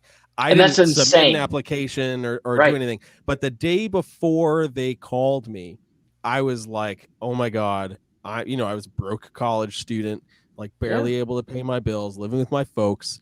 And I was like, I'm going to have to go to the grocery store down the street and submit an application to bag somebody else's fucking bread, because I got to pay my bills, So I was like working up the courage to swallow my pride to do what I would have had to do just to survive until something came about. And then literally the next day I got that phone call and was like, thank God.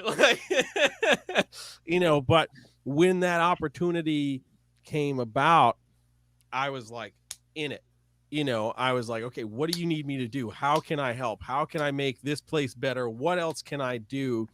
And then it was like, if I wasn't in direct contact with the person I needed to be, and it took too long for somebody else to be the middle person, I was fucking going for it myself. I didn't care. That's always been my thing, is like, if you want it and you want it bad enough, you'll do whatever the hell you have to do it. And my mom would say the same thing. If Jeremy wants to do something, he's just going to do it. And I will argue and fight, and I will, if you get in my way, I will make you feel like an insignificant piece of shit really fast. If you get until in my you way. move. Yeah, literally. And it didn't matter who you were. I can think of a handful of times where it was even with, like, my parents, when it was like, I'm going to invest this amount of money onto this project because I know it's a valid project. I've talked to the people, blah, blah, blah. Well, that's a lot of money. I know, but blah, blah, blah, blah, blah. This is what makes this valid. This is why I'm going to do what I'm going to do. And if there was still any opposition, it was, okay, so you figure it out. You tell me how to do it better, because if you're not going to do it, you need to shut up, sit down, listen to what the fuck I have to say, and keep it moving, because I'm not going to fucking say it again.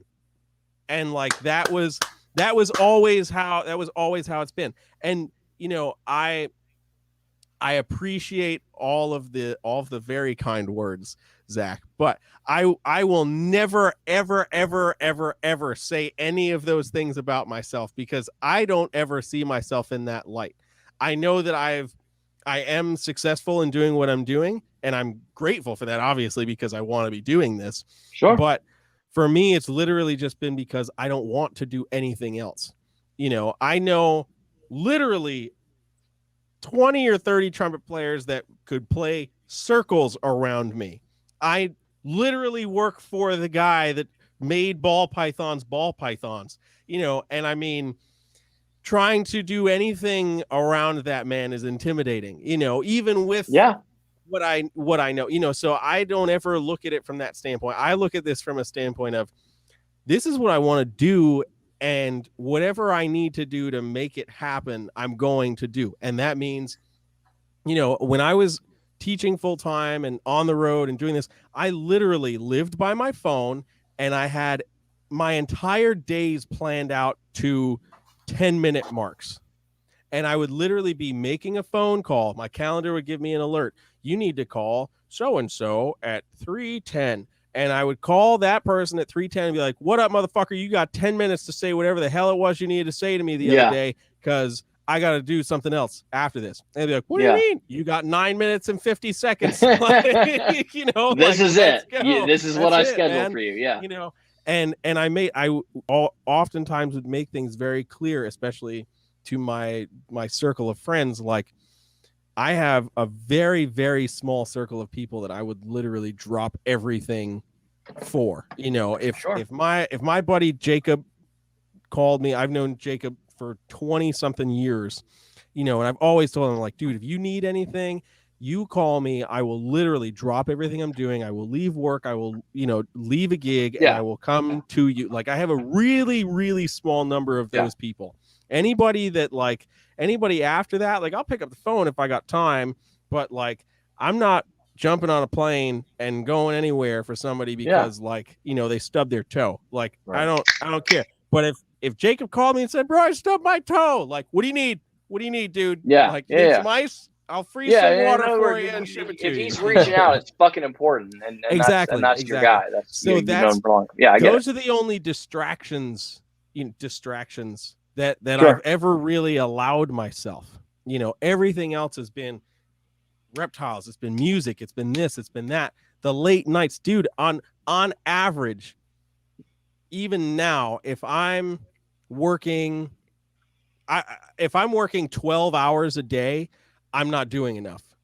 Like, my average work day is about 14 to 16 hours. I know that feeling. That's just it, because like, I'm working at Nerd 10 hours, I'm there for 10 hours a day. Then I come here and I have to do my own stuff. Takes me a couple hours to do that. Yep. Then I've got to go through emails, Yep. I was gonna say all of the market, or I'm trying to book gigs, or I'm doing whatever. Perfect example. One of the last times I was down in North Carolina, one of my buddies called and was like, hey man, are you able to record a track for me? And I was like, yeah, I'm not home right now, but I get home tomorrow night. I can do it. How fast do you need it? He's like, I need it by tomorrow. Like Tuesdays at the latest. And he's calling me Sunday. And he's like, Tuesday is the latest. I got this opportunity. I want you on this record. I'm doing a big video for Mapex Drums. Like, I want you on it. And I was like, okay, dude. So literally Monday, I do whatever I'm doing in North Carolina. Monday, get on the plane at night, right? So I land in Boston at like 10:30. My ride gets lost trying to find me in the airport, because the Boston airport is a maze and a half. If you've never been there, I've not been to that one yet. It's ridiculous. I was just it's ridiculous. So gets lost, then finally finds me 25 minutes later. Then it's a 40+ minute drive up to Plastow, New Hampshire. So I'm getting home like almost midnight, maybe right around midnight. I come into this room, I track horns for 2 or 3 fresh hours. Fresh off the plane. Then I still got to go through my room and give water to 175 animals, and then go home only to wake up at the crack of dawn to teach a class. And then after I teach the class, I go right to Nerd. So like that, I used to have that kind of a schedule all the time. So I'm used to that. Like, it's nobody's business. So everything else is easy. Everything else is easy. Like, but also the passion that it took for you to do those things to begin with. You have to be so sold out and dedicated. If you ask anybody that's successful in any industry, they're going to tell you, oh yeah, I did this for like the entire day. I would do this for the entire day. Some of the trumpet players I look up to, they're like, oh yeah, when I was 12 years old, I was practicing the horn for 8 hours a day. I'd come home from school and literally practice for 8 hours a day. And I'm like, what? That makes no sense to me. Because I wasn't that kid, not for 8 hours a day, but I might practice for 2 or 3. But, then I was like doing reptile stuff.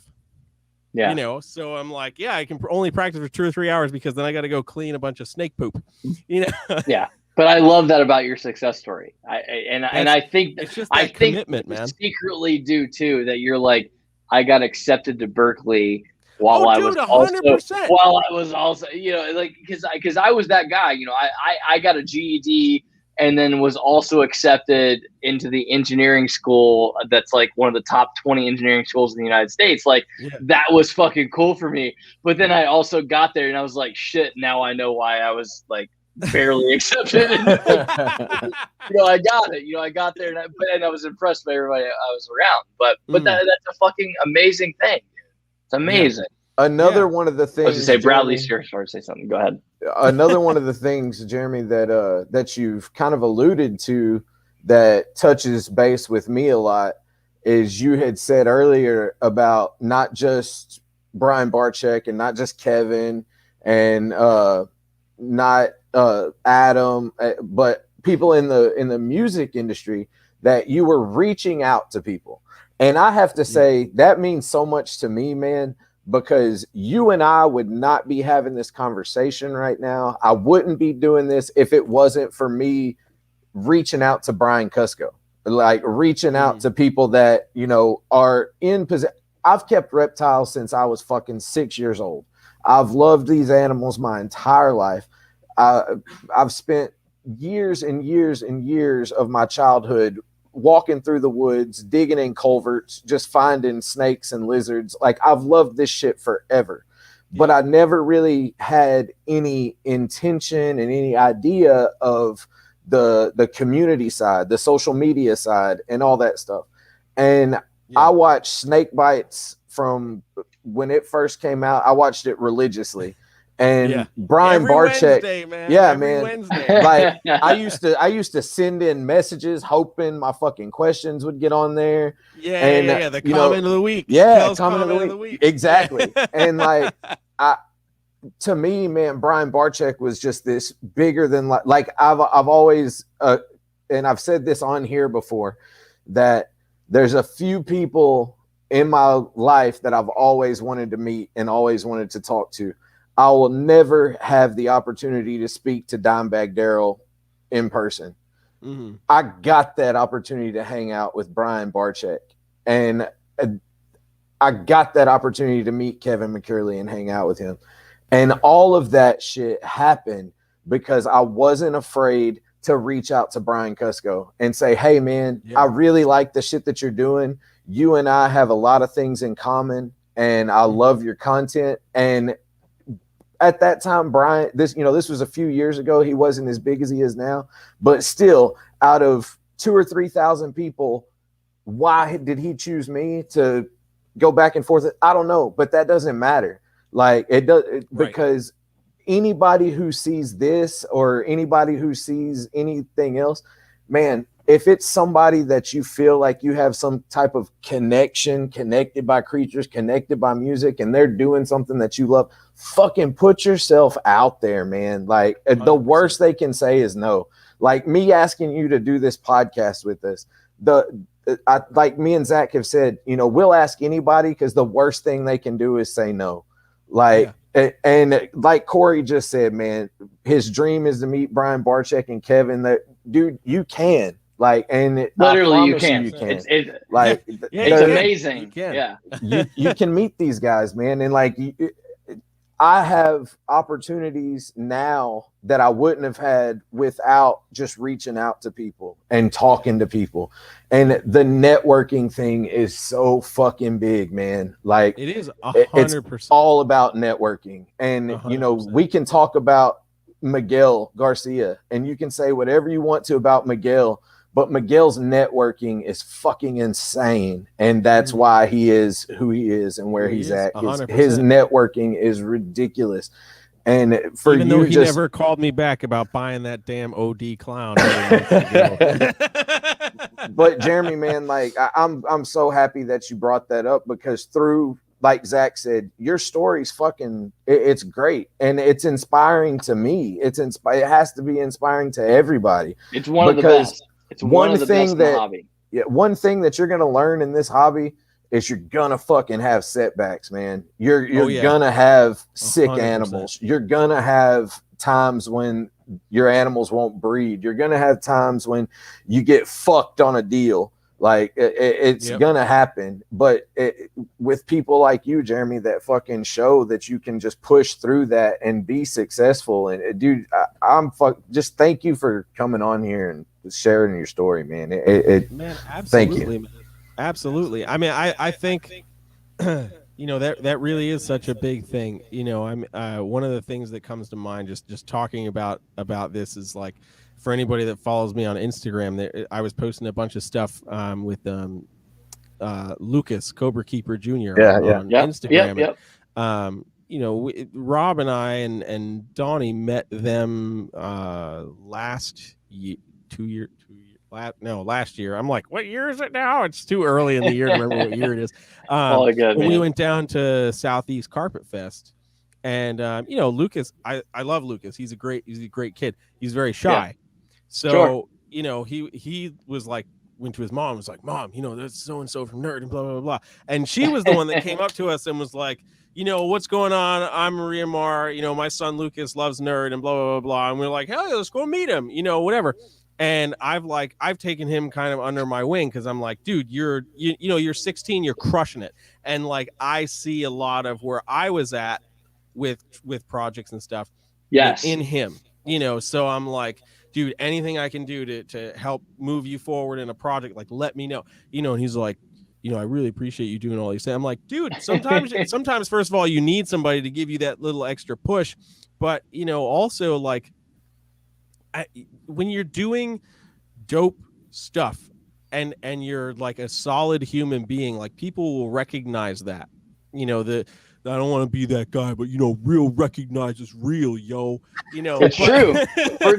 But it's you know just what I mean? that simple. And I'm like, dude, you know, like, literally anything, you know. So like, we only met them that time in February when I was down in Atlanta.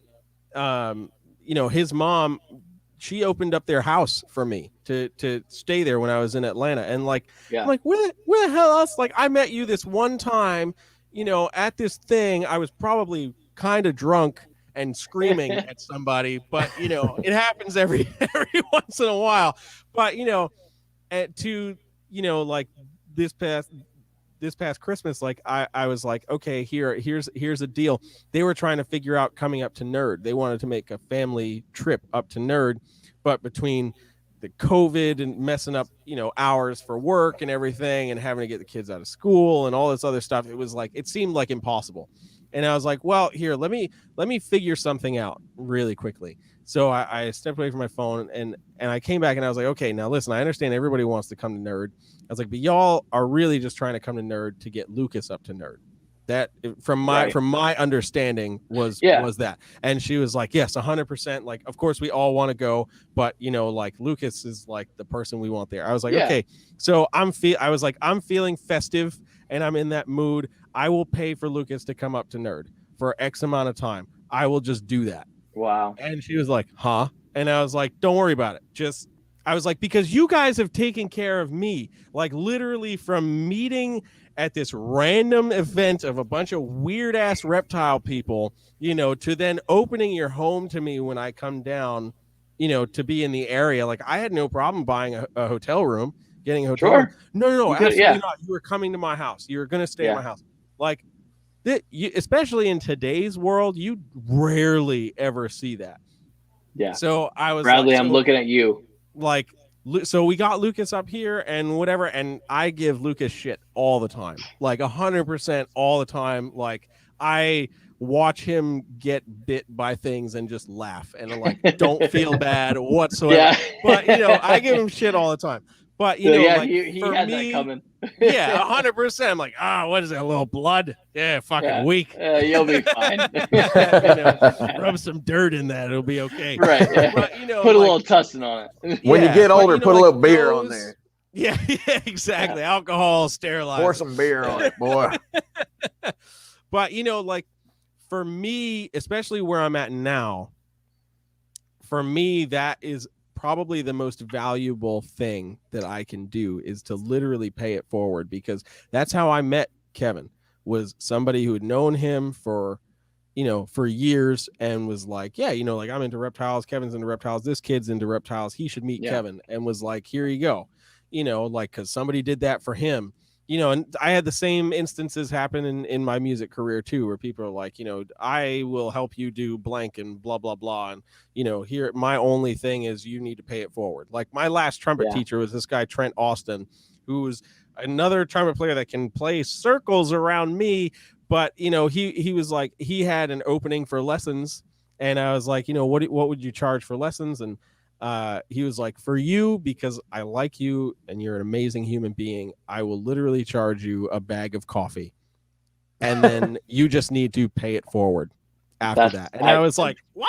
Like, literally, like, I love that you and I blown. both did this at the same time. Because, dude, I mean, like, he played with like Patti LaBelle and like all these other crazy people, and That's I'm like, insane. you should be charging like hundreds of dollars for 40 I minutes of your should not time. be able to afford this. Yeah, exactly. And he was like, just bring me a bag of coffee. And I was like, okay. Like, that's amazing. So, that's amazing. Instances like this are, for me, what give me the most joy, because I already know what the hell I'm doing. And if not, I have a network enough to figure it out. And I have no problem hitting the grindstone and figuring it out myself.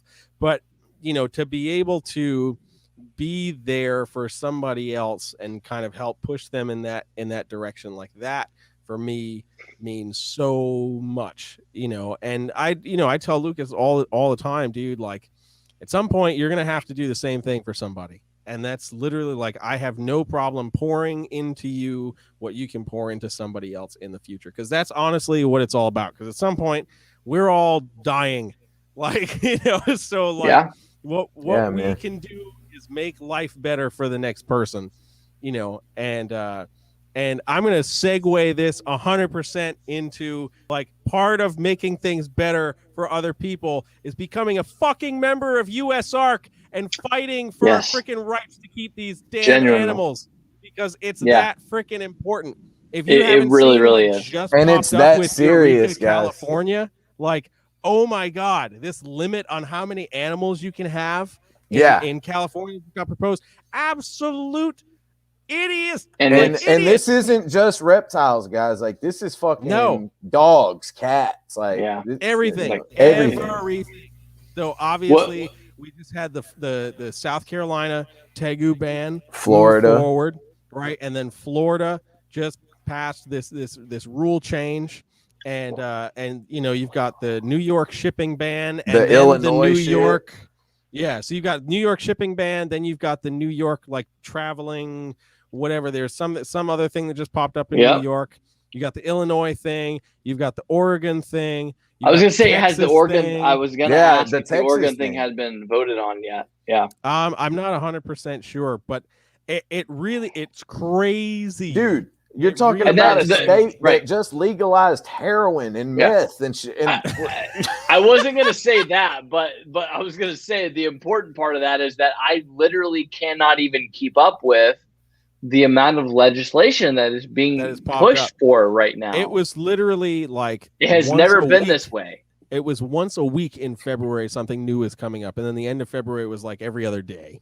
Dude, every time I get that USARK alert, like I gasp because I'm just waiting for it, And I used to not get them hardly at all. Like you said, I might get one every few weeks, and suddenly it's literally every day USARK is like, "Hey, this fucking state," I'm like, God damn it. Yeah, it's not going to stop. And there was some debate because so I shared, if you guys, especially those people listening, aren't aware, Kevin has started a Facebook group called Reptile Keepers Against Prejudice, and I had shared the USARK link for the Texas proposal there. And, of course, people were frustrated, and some people were like, oh, well, all they're doing is putting berms on this permit thing, and the permit's super easy to get. You just go down to Walmart and it's like $20 or whatever. And I was like, that's not the point at all. The point is this once free to own species is now got some kind of regulation, regardless of how laxed the regulation is. Now there's some kind of regulation. So this opens a door for something else to happen. And that is the problem. Florida was a massive loss. But that was big. I will say that the war down in Florida is far from over. It 100% is far from over. There's legal action that is in the works right now against FWC because it really is atrocious. And what makes it even worse is literally they accept the rule change, they do that amendment, and then the next day there's an article put out by USA Today that the head fucking guy, the head commissioner, wants to basically build all through this lagoon where sea turtles, manatees, horseshoe crabs, a whole bunch of rare species. And they're like, oh, well, it's okay. We'll just do this and this and this. All things that do more damage. Because I want to throw some condos up. Because literally, exactly. And then I did a little bit of digging, and you read in the article, and that FWC commissioner owns a property development company and all this stuff. So whoever elected, I was just talking about this on one of the other podcasts I did this week. I don't even remember which one, but whoever appointed a land developer to be the head of the Fish and Wildlife Commission for the state of Florida is a freaking idiot. Well, if that's not a fucking conflict of interest. Exactly. Yeah, exactly. So you tell us we're banning Burmese pythons because they're a danger to the environment, when at the same time I'm going to now build on. Oh, we just lost Bradley. I don't know what happened to Bradley. No, I'm still here, guys. I'm changing batteries in my camera. Oh, okay. All right, cool. So you mean to tell me that the person that is in charge of the environment in Florida is the same person that's like, it's fine, I can just destroy it to make some extra money. Yeah. But they literally just told us that Burmese pythons are causing havoc down in Florida. And I've had to deal with the people who are like, but they're Florida people who are like, but the invasive pythons are a problem. Nobody is denying that is a problem. But here's the thing. That's the angle you've been pitched. When you start looking at all the science and the fake science that was used in the reporting, that map that they showed in the public hearing meeting, the map that they showed of the potential spread of Burmese pythons. Let me tell you this, bullshit. And I've said this a bunch. If Burmese pythons are able to live year-round in Virginia and Maryland, like that map proposed, Florida has a lot more of a problem that's going to be called being underwater. When it's 70 degrees year-round in Maryland, at a minimum, you've got bigger that's a fucking problem. issues. Way bigger issues. So you've got that. That map was also written by somebody who wrote an article on how to fudge the numbers in a research opportunity like that. Who also happens to be the same fucking guy who is in charge of the fucking FWC in Florida. Yeah, it's insane.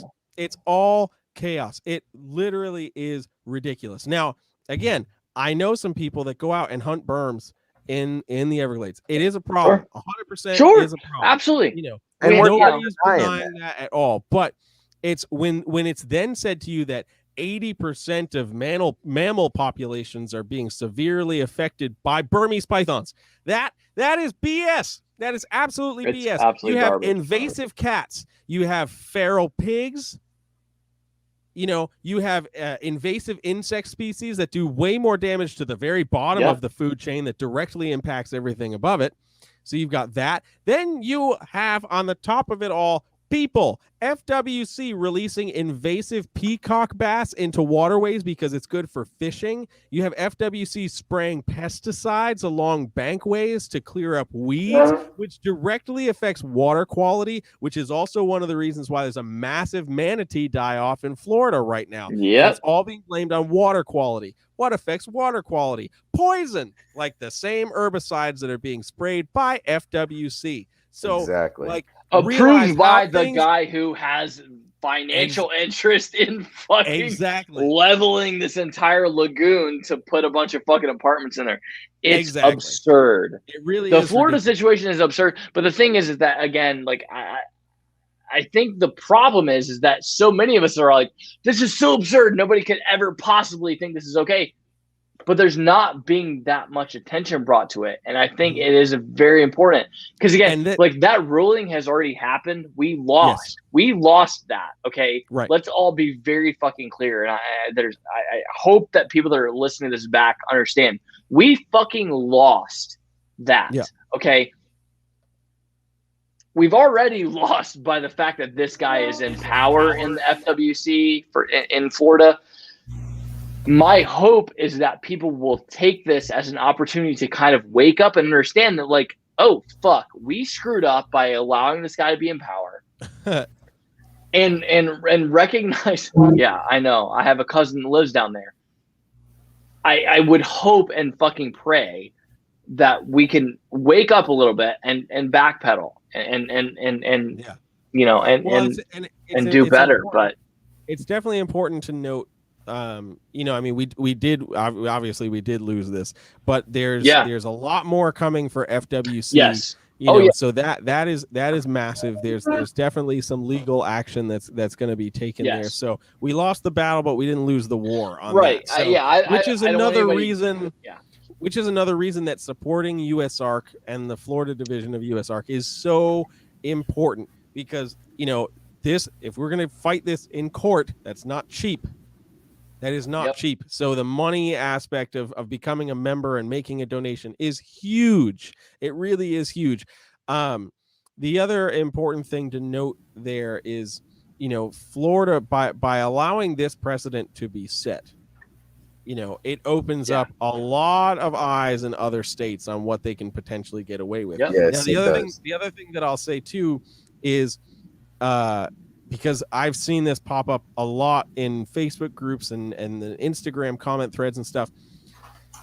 We've been pushing for membership for USARK really hard, especially here at Nerd and all that stuff. And, you know, then we lose this stuff in Florida, and then people start like, whoa, what is my money going to? And, you know, now if we just lost this, like, whatever, you know, this doesn't make any sense. Now I'm upset and blah, blah, blah. Here's the deal. And if you haven't already thought about this, then you should super pay extra attention. If you were a permit holder for species of concern in Florida, then you received the emails about a year and a half ago, maybe a little bit longer, when these original proposals to the change of the language of the bill were being proposed. So you got an email. There have been hearings in Florida for months about this. So, but it's been in Florida. It's been in Florida. These things have been happening in Florida. If you're outside of Florida, the only way you would know about it is if you know somebody in Florida. That's just how it works. But people have missed that. They're like, well, USARK just made the post like a month ago. So how did it get this bad in a month? So, you know, we start realizing that by the time we get to say anything, I use the analogy of, like, there's already a tree that's grown in the ground, and we're coming to the tree to chop down this tree with this. That doesn't work. You cannot. I mean, you can chop down a tree with a little knife, but it will take you a very long time. You know, we don't ever get the opportunity as a massive community of reptile keepers to say anything at the very beginning. So we really do rely on, you know, those permit holders for species of concern to be in those meetings. And as we clearly saw with this instance, they already knew what they were going to pass. Massive fucking uphill battle, man. Yeah.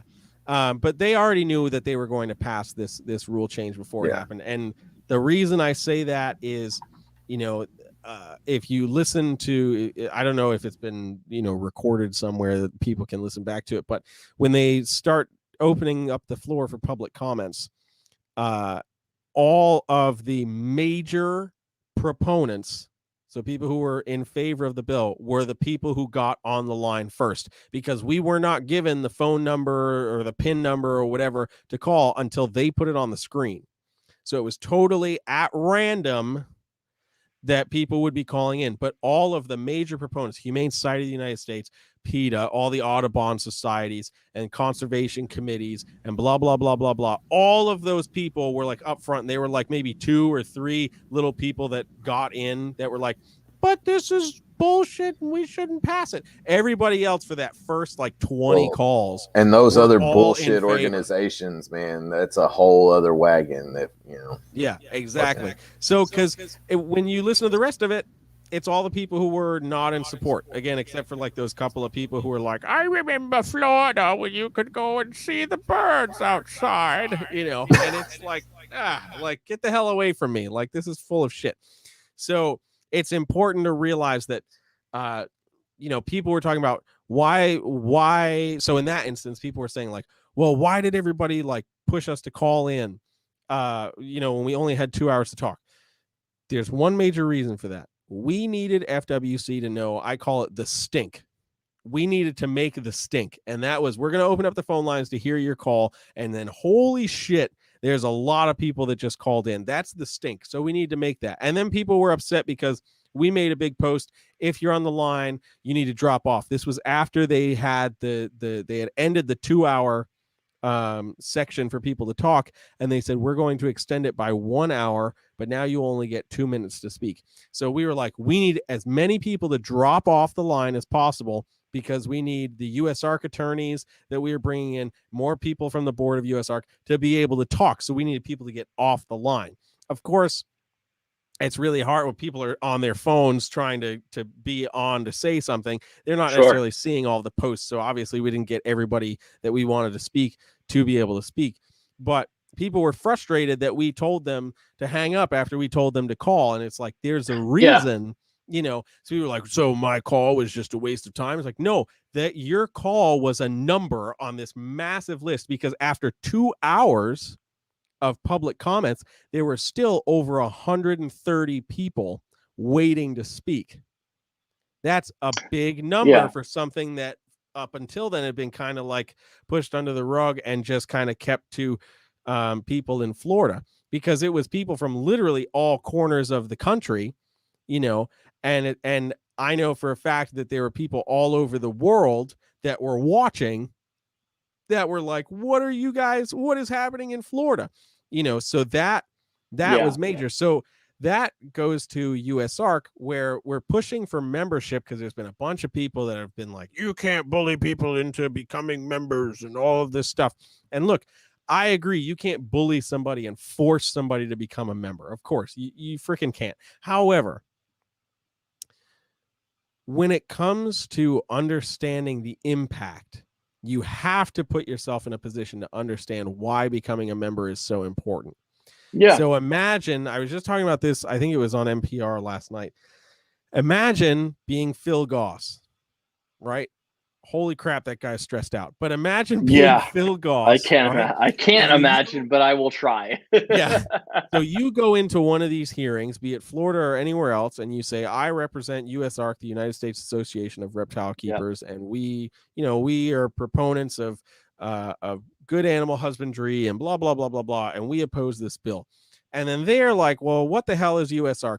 And they do some digging, and they're like, oh, USARC is this organization of 50 weird reptile keepers. Yeah. That's kind of whatever. That's nothing. If you put 50 people in your house might be kind of crowded.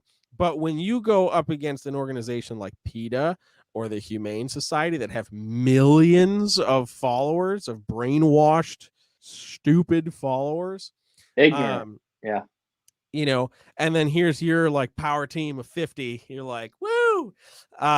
It doesn't do anything.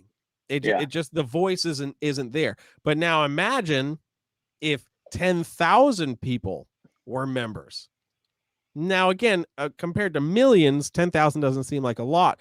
But as an independent organization that has no government affiliation, you know, like we're not attached to any branch of government. This is literally just us being aware of what is happening, and we're going to go in there and say, hell no, we won't go. Like it's not going to happen. So for them to go and start doing this digging and being like, well, what is USARK? And then all of a sudden it's like, there's a list of 10,000 people that support this organization. That raises some eyebrows when it comes down to, well, why should we listen to you?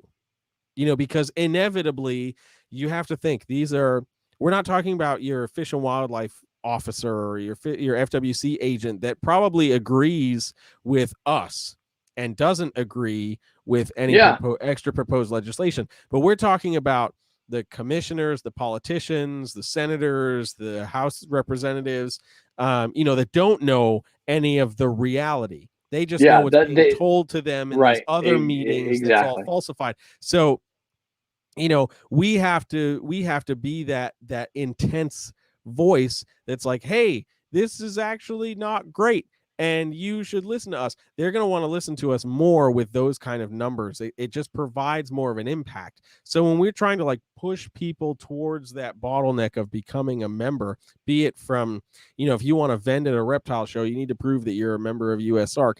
Like personally, I'm in favor of that because listen, if you're vending at a reptile show, you've spent all that money for a table, the money for gas, the money to potentially bring an employee with you, all of this shit. You've spent hundreds of dollars just to show the hell up.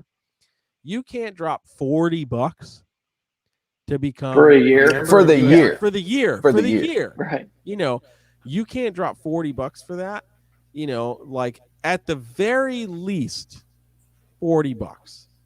Come on. If you're producing enough animals to go to a reptile show and vend, you should be able to give up $40. Or let's just say you're not. Let's just say that you have one fucking clutch of ball pythons, and and they're all normal males. They're or let's say you've got a single gene ball pythons. So you're selling cinnamon ball pythons for $50.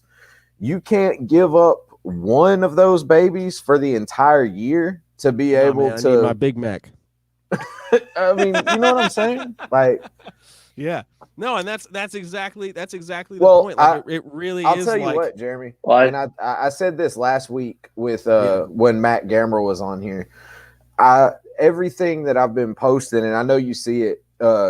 Like every time I add something about USARK, I always throw in, this isn't just about reptiles. Like it might not be your shit, but this is taking away freedom. So if you care about your guns, if you care about marriage, if you care about, whatever, this is the door to start taking that shit away from people. Yep. And, exactly. I sent my mom, which my mom, she supports us. She supports me and Katie and my daughter as far as our reptiles and everything, but she wants nothing to fucking do with them. We've been keeping animals for 10 years. Well, fuck, damn near 20 years before she stayed the night with all the snakes in the house. She's just not like, and nothing against my mom. I'm just saying.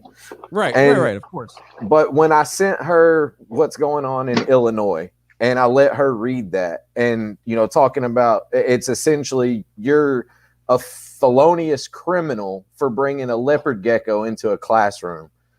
My mom donated to USARK. Like, and I think people just don't understand the boundaries that are being pushed, Exactly. Right. Exactly. That really is the thing. That's why the numbers matter. Like the literal number of memberships matter. Of course, financially, like we need the money to happen, but the numbers are what provide so much weight to everything that we do. So like I had posted, and I heard through some social media outlet that the owners of Repticon do something to support USARK, or like they've done something to support USARK. But I was at 2 different Repticon shows, and not one of them had anything happening about USARK, like at all. And I was like appalled, because I was like, man, like you guys are one of the few like promoters that can still have shows, because the South has just been way more open during all the COVID stuff. Like our show in New York has been canceled like for who knows when. The show up here in New Hampshire has happened once, and it Yeah, usually happens like 3 or 4 times a year. I've probably gotten 4 emails about the fucking Repticon shows in North Carolina because I live in Charlotte, North Carolina. Oh, okay. I've probably gotten 4 fucking emails about like the Repticon is still going on, and I'm like, yeah. I'm You're like, still what not the gonna be hell, there. man? Yeah, Like, you know, but it's crazy. But it's crazy. It has been it really crazy is to me crazy that they're that, still like, happening. Honestly, Yeah, so they're still happening, and like there was no US Arc booth. There was not even No. like an announcement made over the loudspeaker of like, "Hey, support US Arc," Yeah. or whatever. You know, Nothing at all. And you know, I'm like, at the very least, very least, if you're not going to make sure your vendors are members of US Arc, make sure your vendors have something on their table that has some info about US Arc. You know, even if it's like a 2-inch wide sticker with a QR code to go to the US Arc website. Like, yeah, because we just need that, because, you know, I mean, let's be real, with the exception of like Tinley and the super shows and shit like that, most of the expos that happen, the local and regional shows, it's like families that are going. The reptile people that are going are usually going to hang out with their buddies, you know, or they're already aware of what's going on. But and that's those, what like, I say. It's the people that already kind of know. Yeah, the people that are going with their families because they own a leopard gecko and they want to buy a new tank for it or whatever, they don't realize what the hell is going on. They don't know what US Arc is. They don't know that these proposals are happening to take away our rights to keep that's the animals, thing, man. You know, they are preying on the ignorance of a lot of people, of just like these people that keep these animals that have absolutely no idea that tomorrow might be illegal. Yeah, like, exactly. They don't know. I'm not seeing this shit on the news. None of us are. Exactly. And that's the stuff. That's where I think we're missing the boat when it comes to that. You know, because, like, I mean, let's be real. You know, as much as the ridiculous BS of today is, you know, with cancel culture and everybody being like, "Oh my God, you told me to go screw myself." Right. We need those Karens on US Arc's side. We do. We absolutely do. Bearded dragon, you evil human being, you politician. This is no. We need that. We need some stink from the Karens, you know, to shut these politicians that up. sounds funny, but it's fucking true. You know? But it's true. It's true. But, you know, I mean, it really is just like that important to just recognize and just be like, you know what, you just got to do it. So, like, I had gotten really frustrated seeing the Illinois thing pop up, and I remember I was at the Airbnb, and my boy Lenny Demonic Reptiles is here. He was part of that whole thing. I talked with Phil after, like, right when I saw it. I shared it, and then I hit Phil up, and I was like, "Oh my God, I can't believe this Illinois thing just came through. What a piece of shit. Like, this is ridiculous." Yeah. And he was like, "Yeah, but you know what else is also frustrating is in 2 hours of that post being up, it got more shares than any of the alerts we put up for Florida in the last week." And I was like, "What?" Like, that blew me away, because I was like, the Florida ruling happens in a week. How is that not getting more attention? Like, not to say that it's more important than Illinois, but with the immediate impending danger that the industry is in, that should be getting shared everywhere. You know, so he was like, "Yeah, it's a real big thing." So I went on this ridiculous tangent on an Instagram Live talking about why it's important to join US Arc. And that's when there was a whole bunch of random negative drama happening in the ball python world, because the ball python section of the industry loves to be dramatic and nonsense. I was gonna say, what was it like? Was it a Thursday or or a Friday? Literally, and I literally, like, I'm not calling out names. I didn't call out names then, but literally was like, you know, if you guys have taken so much attention on all that negative, dramatic nonsense and BS, and you've shared it hundreds of times, but we can't freaking do that for US Arc when they're literally fighting what could be one of the biggest pieces of legislation that will affect this hobby for quite some time. You know, I was like, if you literally pay more attention to that than USARK because you want to lambaste somebody that made a stupid comment somewhere. Literally just sell your collection and get the hell out of the business because we don't fucking need that. Like literally, we don't need that. And it goes deeper because, Jeremy, I'll say, I had a decent following. I didn't have a big following on Facebook is what I'm mentioning specifically. But, when I started bartending and bartenders, obviously, like we have a pretty vast, reach of people just in various neighborhoods. And when I started posting about snakes, people were like off put. They're like, whoa, I didn't know that you kept these things. And I didn't know that this was a thing that interested you. And honestly, like I loved that. I loved that opportunity to talk to people because, even in person, this is pre-COVID, people would tell me like, oh man, I saw your post about like these snakes and I didn't know you had those and blah, blah, blah. And it was a wonderful thing to be able to just like talk about them like very nonchalant, like, well, yeah, I have snakes. Like they're amazing. And like, no, they never try to fucking kill me. Like they're ball pythons. Right.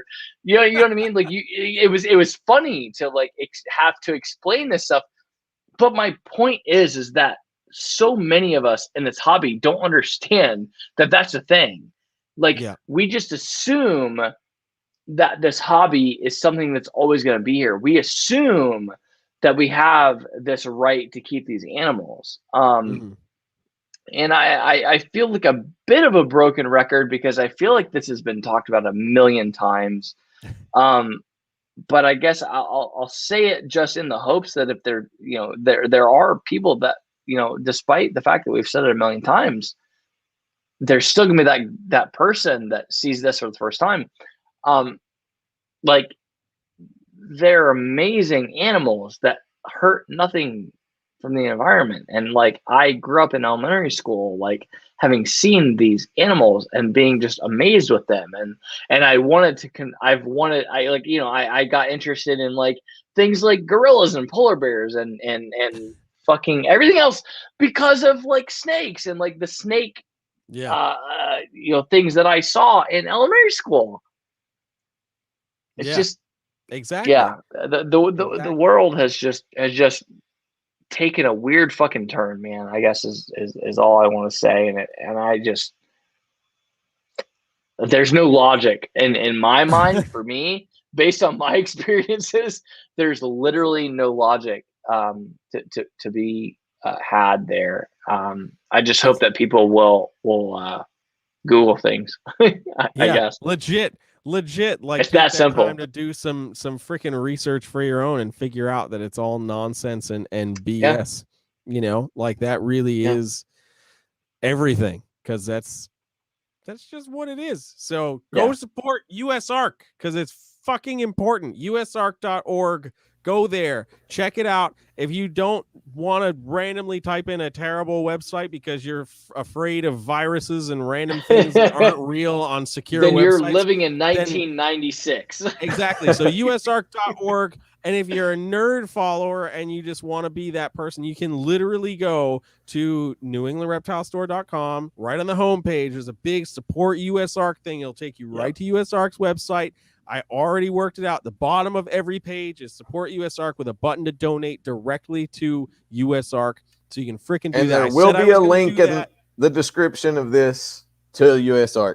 Guaranteed. Bam. And that will be on every Connected by Creatures episode from the beginning to on forward. There will be a link to USARK on every single episode of Connected by Creatures. It will happen. Right. Right. Jeremy, we've had you for 2.5 hours. And I know. I'm sorry. I talked. No. I love it. And Zach and I, it's funny, man. And because I'm going to be 100% transparent with you. Zach and I have been having conversations lately about shortening our time because no. Hear me out. It's my fault.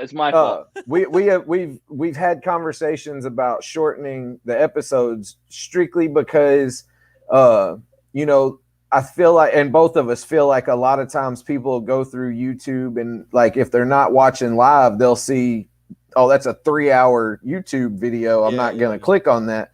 But no matter who we have on, man, everybody, it feels like we don't have enough time with them, no matter how much time we spend with them. And we always, at the end of every episode that we do, we want to have people back again, because it's like, For sure. there's still so much I want to talk about.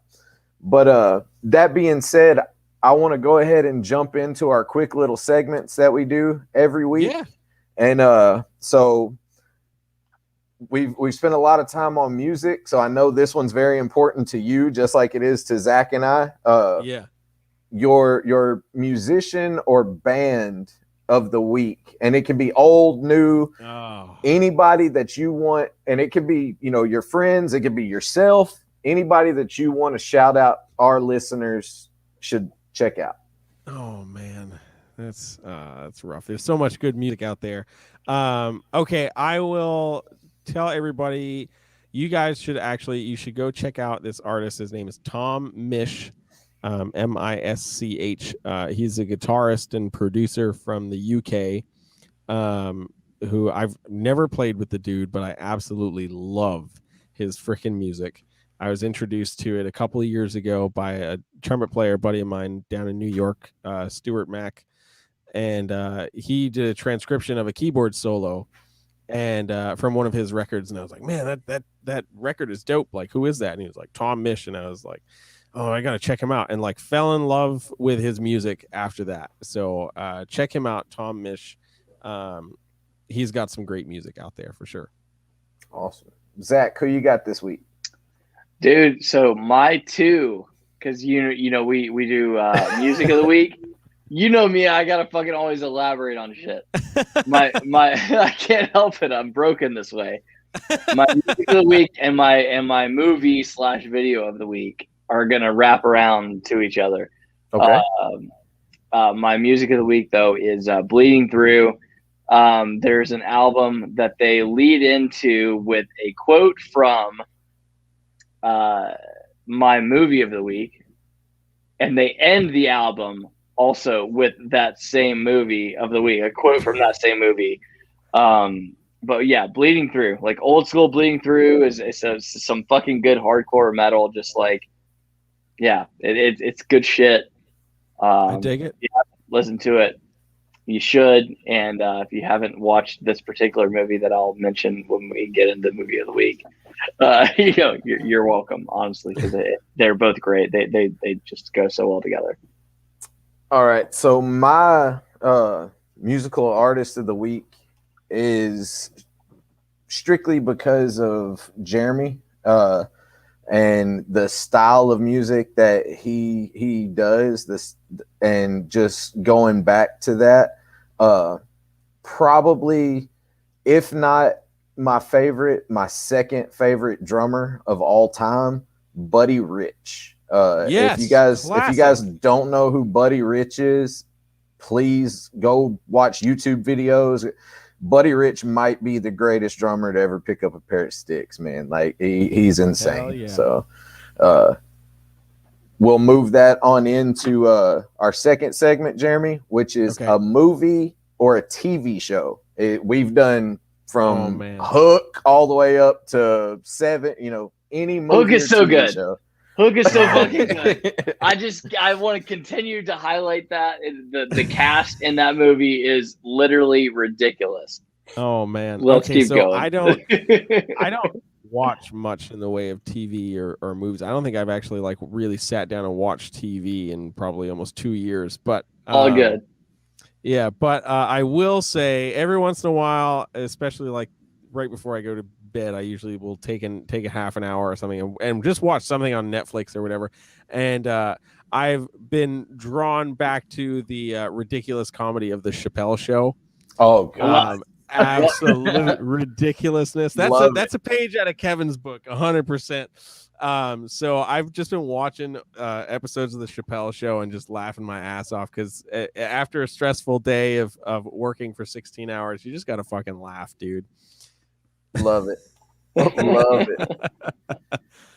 No, that's a good shit, man. So tie us into Bleeding Through. All right, so yeah, Mendy already called it out. So literally, like one of my favorite movies of all time, and in my opinion, seriously, like one of the greatest films of like all time, is Boondock Saints, man. Boondock Saints, like it has everything.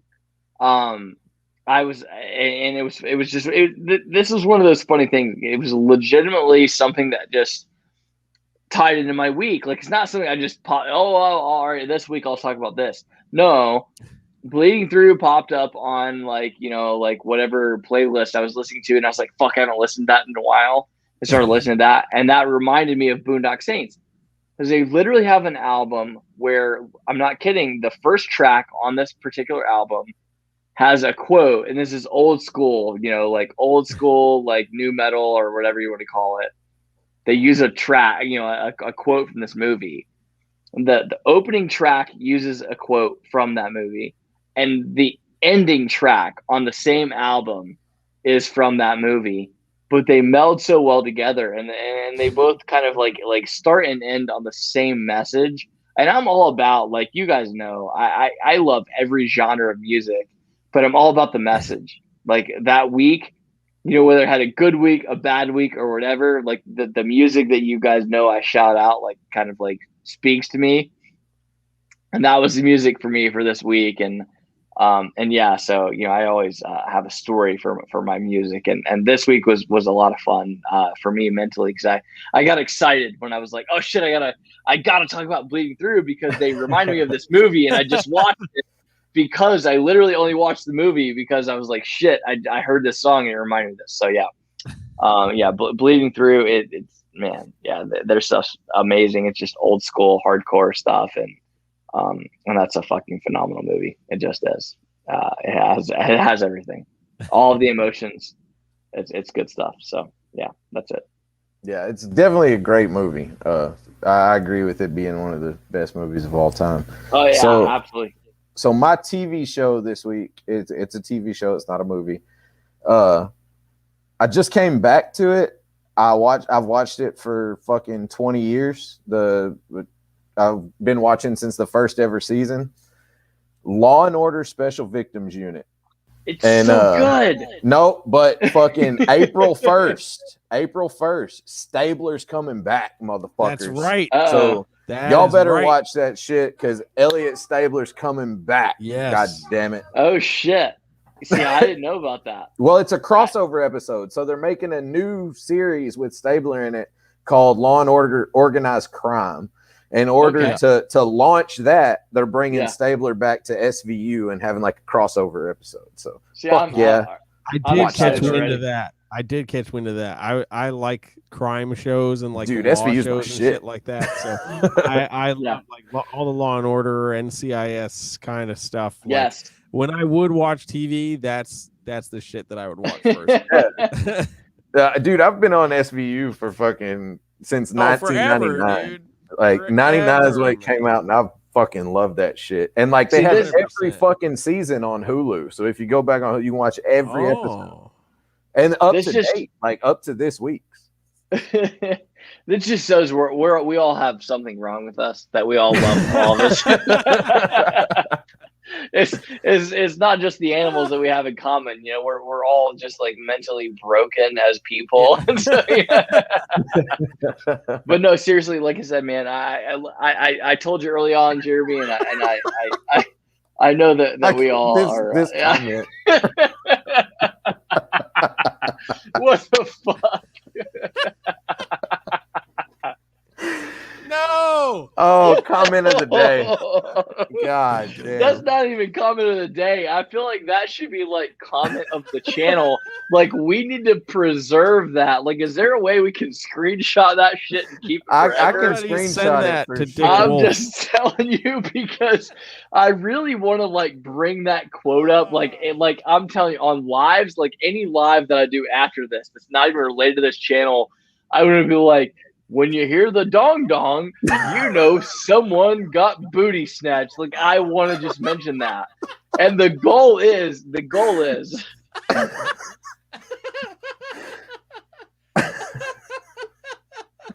step out. Oh man.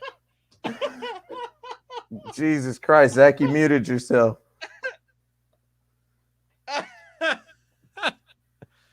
Zach's muted himself. He muted himself. He's still talking. Zach, you muted yourself. All right. So Jeremy, headset died. Jeremy, give us your reptile of the week and wrap this baby up for us. So if anybody has any questions for Jeremy while he talks about his reptile of the week, post them now. Bam. My reptile of the week, the jungle carpet python. Carpet pythons are definitely a major focus of mine, and jungle carpets are like the epitome. I mean, it's a yellow and black snake. It's just dope. They're just awesome. I've been really working the ocelot project, the ocelot and ocelot jungle jag project. So I'm really excited. I've got two ocelot jungle jag girls this season that should go. So I'm actually pretty excited. Thank you. Man. Lucky enough to see them and handle them. Yeah, man, they're freaking sweet. So I got two girls that are going this year, two more girls that'll go in the following years, and I'm stoked for that project. That's really where my focus lies with them. But yeah, for me, that's like the epitome for carpets, at least. But like I said, I like too much shit. So that was a hard question to figure out, because I'm like, oh man, well then what do I pick for next week? But I don't have to pick for next week. So well, to let you in on that a little bit, Jeremy, for the first couple weeks that we did this show, Zach and I would trade off. Like, it would be his week to pick reptile of the week and then my week. And then we were like, you know what? We should let the guest pick the reptile of the week, because for some reason, Zach and I, even though neither one of us keep them, we kept bringing up turtles and tortoises. Like, oh, jeez. Different species of turtles and tortoise. I fucking love turtles and tortoises, for the record. I really do. But I won't keep any because I can't. It's just not a reasonable thing. Yeah, that's fair. But if there's any last words you want to throw out, Jeremy, before Zach and I give us your thanks one more time. Thank you guys for having me on, man. I appreciate it. I'll give shout outs to all of my social media nonsense stuff. You can follow me everywhere. YouTube, Instagram, Facebook at Brassman Reptiles. Check out the Reptile Talk podcast at reptile.talk on Instagram, available to download and stream anywhere that podcasts are listened to. And on my YouTube channel, there's a whole playlist of the live YouTube videos that we've been doing. I think since episode 40 something, I don't remember off the top of my head. So go ahead and check that out. If anybody wants to check out any of the music stuff that I'm doing, you can go check out on Instagram at JTMusic1092. That's where I post most of the musical happenings. I kind of neglect Facebook and Twitter, so don't really look for cool things there. Instagram is where most of my focus is. And that honestly is about it, guys. Like I said, thank you for having me on. And dude, keep this shit up, because we need people to just talk about fun things, fun animal related things. And I definitely like the get to know the people kind of talks, rather than like, how do you keep and breed this species? Like, read the fucking book. Tell me about the person. I like that format a lot. So keep doing that, man. Keep doing that, guys. You know, Zach and I started this as we went live on Instagram together, and it was fun. And so we started doing it, and we had like a month, maybe 5 weeks straight that we went live together on Instagram, and people were coming in. They were coming back every week and talking with us, and we couldn't bring another person in with us on Instagram. You know, it was just Zach and I. And Zach and I can sit and talk forever, you know, to just us. Like, you know, to be 100% honest with everybody, 2 weeks ago, after we got off with MJ, or I think it was MJ, Zach and I talked for like 5 hours on the phone afterwards. Yep. So, I mean, it was like an 8-hour straight conversation. Damn. But we wanted other people's input. You know, we wanted to highlight people that we enjoy and people that inspire us. And So that's kind of how this all came about. And there's 9,000 podcasts that talk about, well, this is what pastel does with lesser, and and we kind of wanted to make it more about the person. And because like you said, you can go read the book, man. They're like, there's tons of stuff you can Google, but we can't Google a conversation between us and you. We can't. Right. Yeah. We want that. We want everybody to have fun and be their self. Well, and there's nobody else that can paint the picture of what made Jeremy Turgeon a successful fucking brass player. That's reality. As That's far true.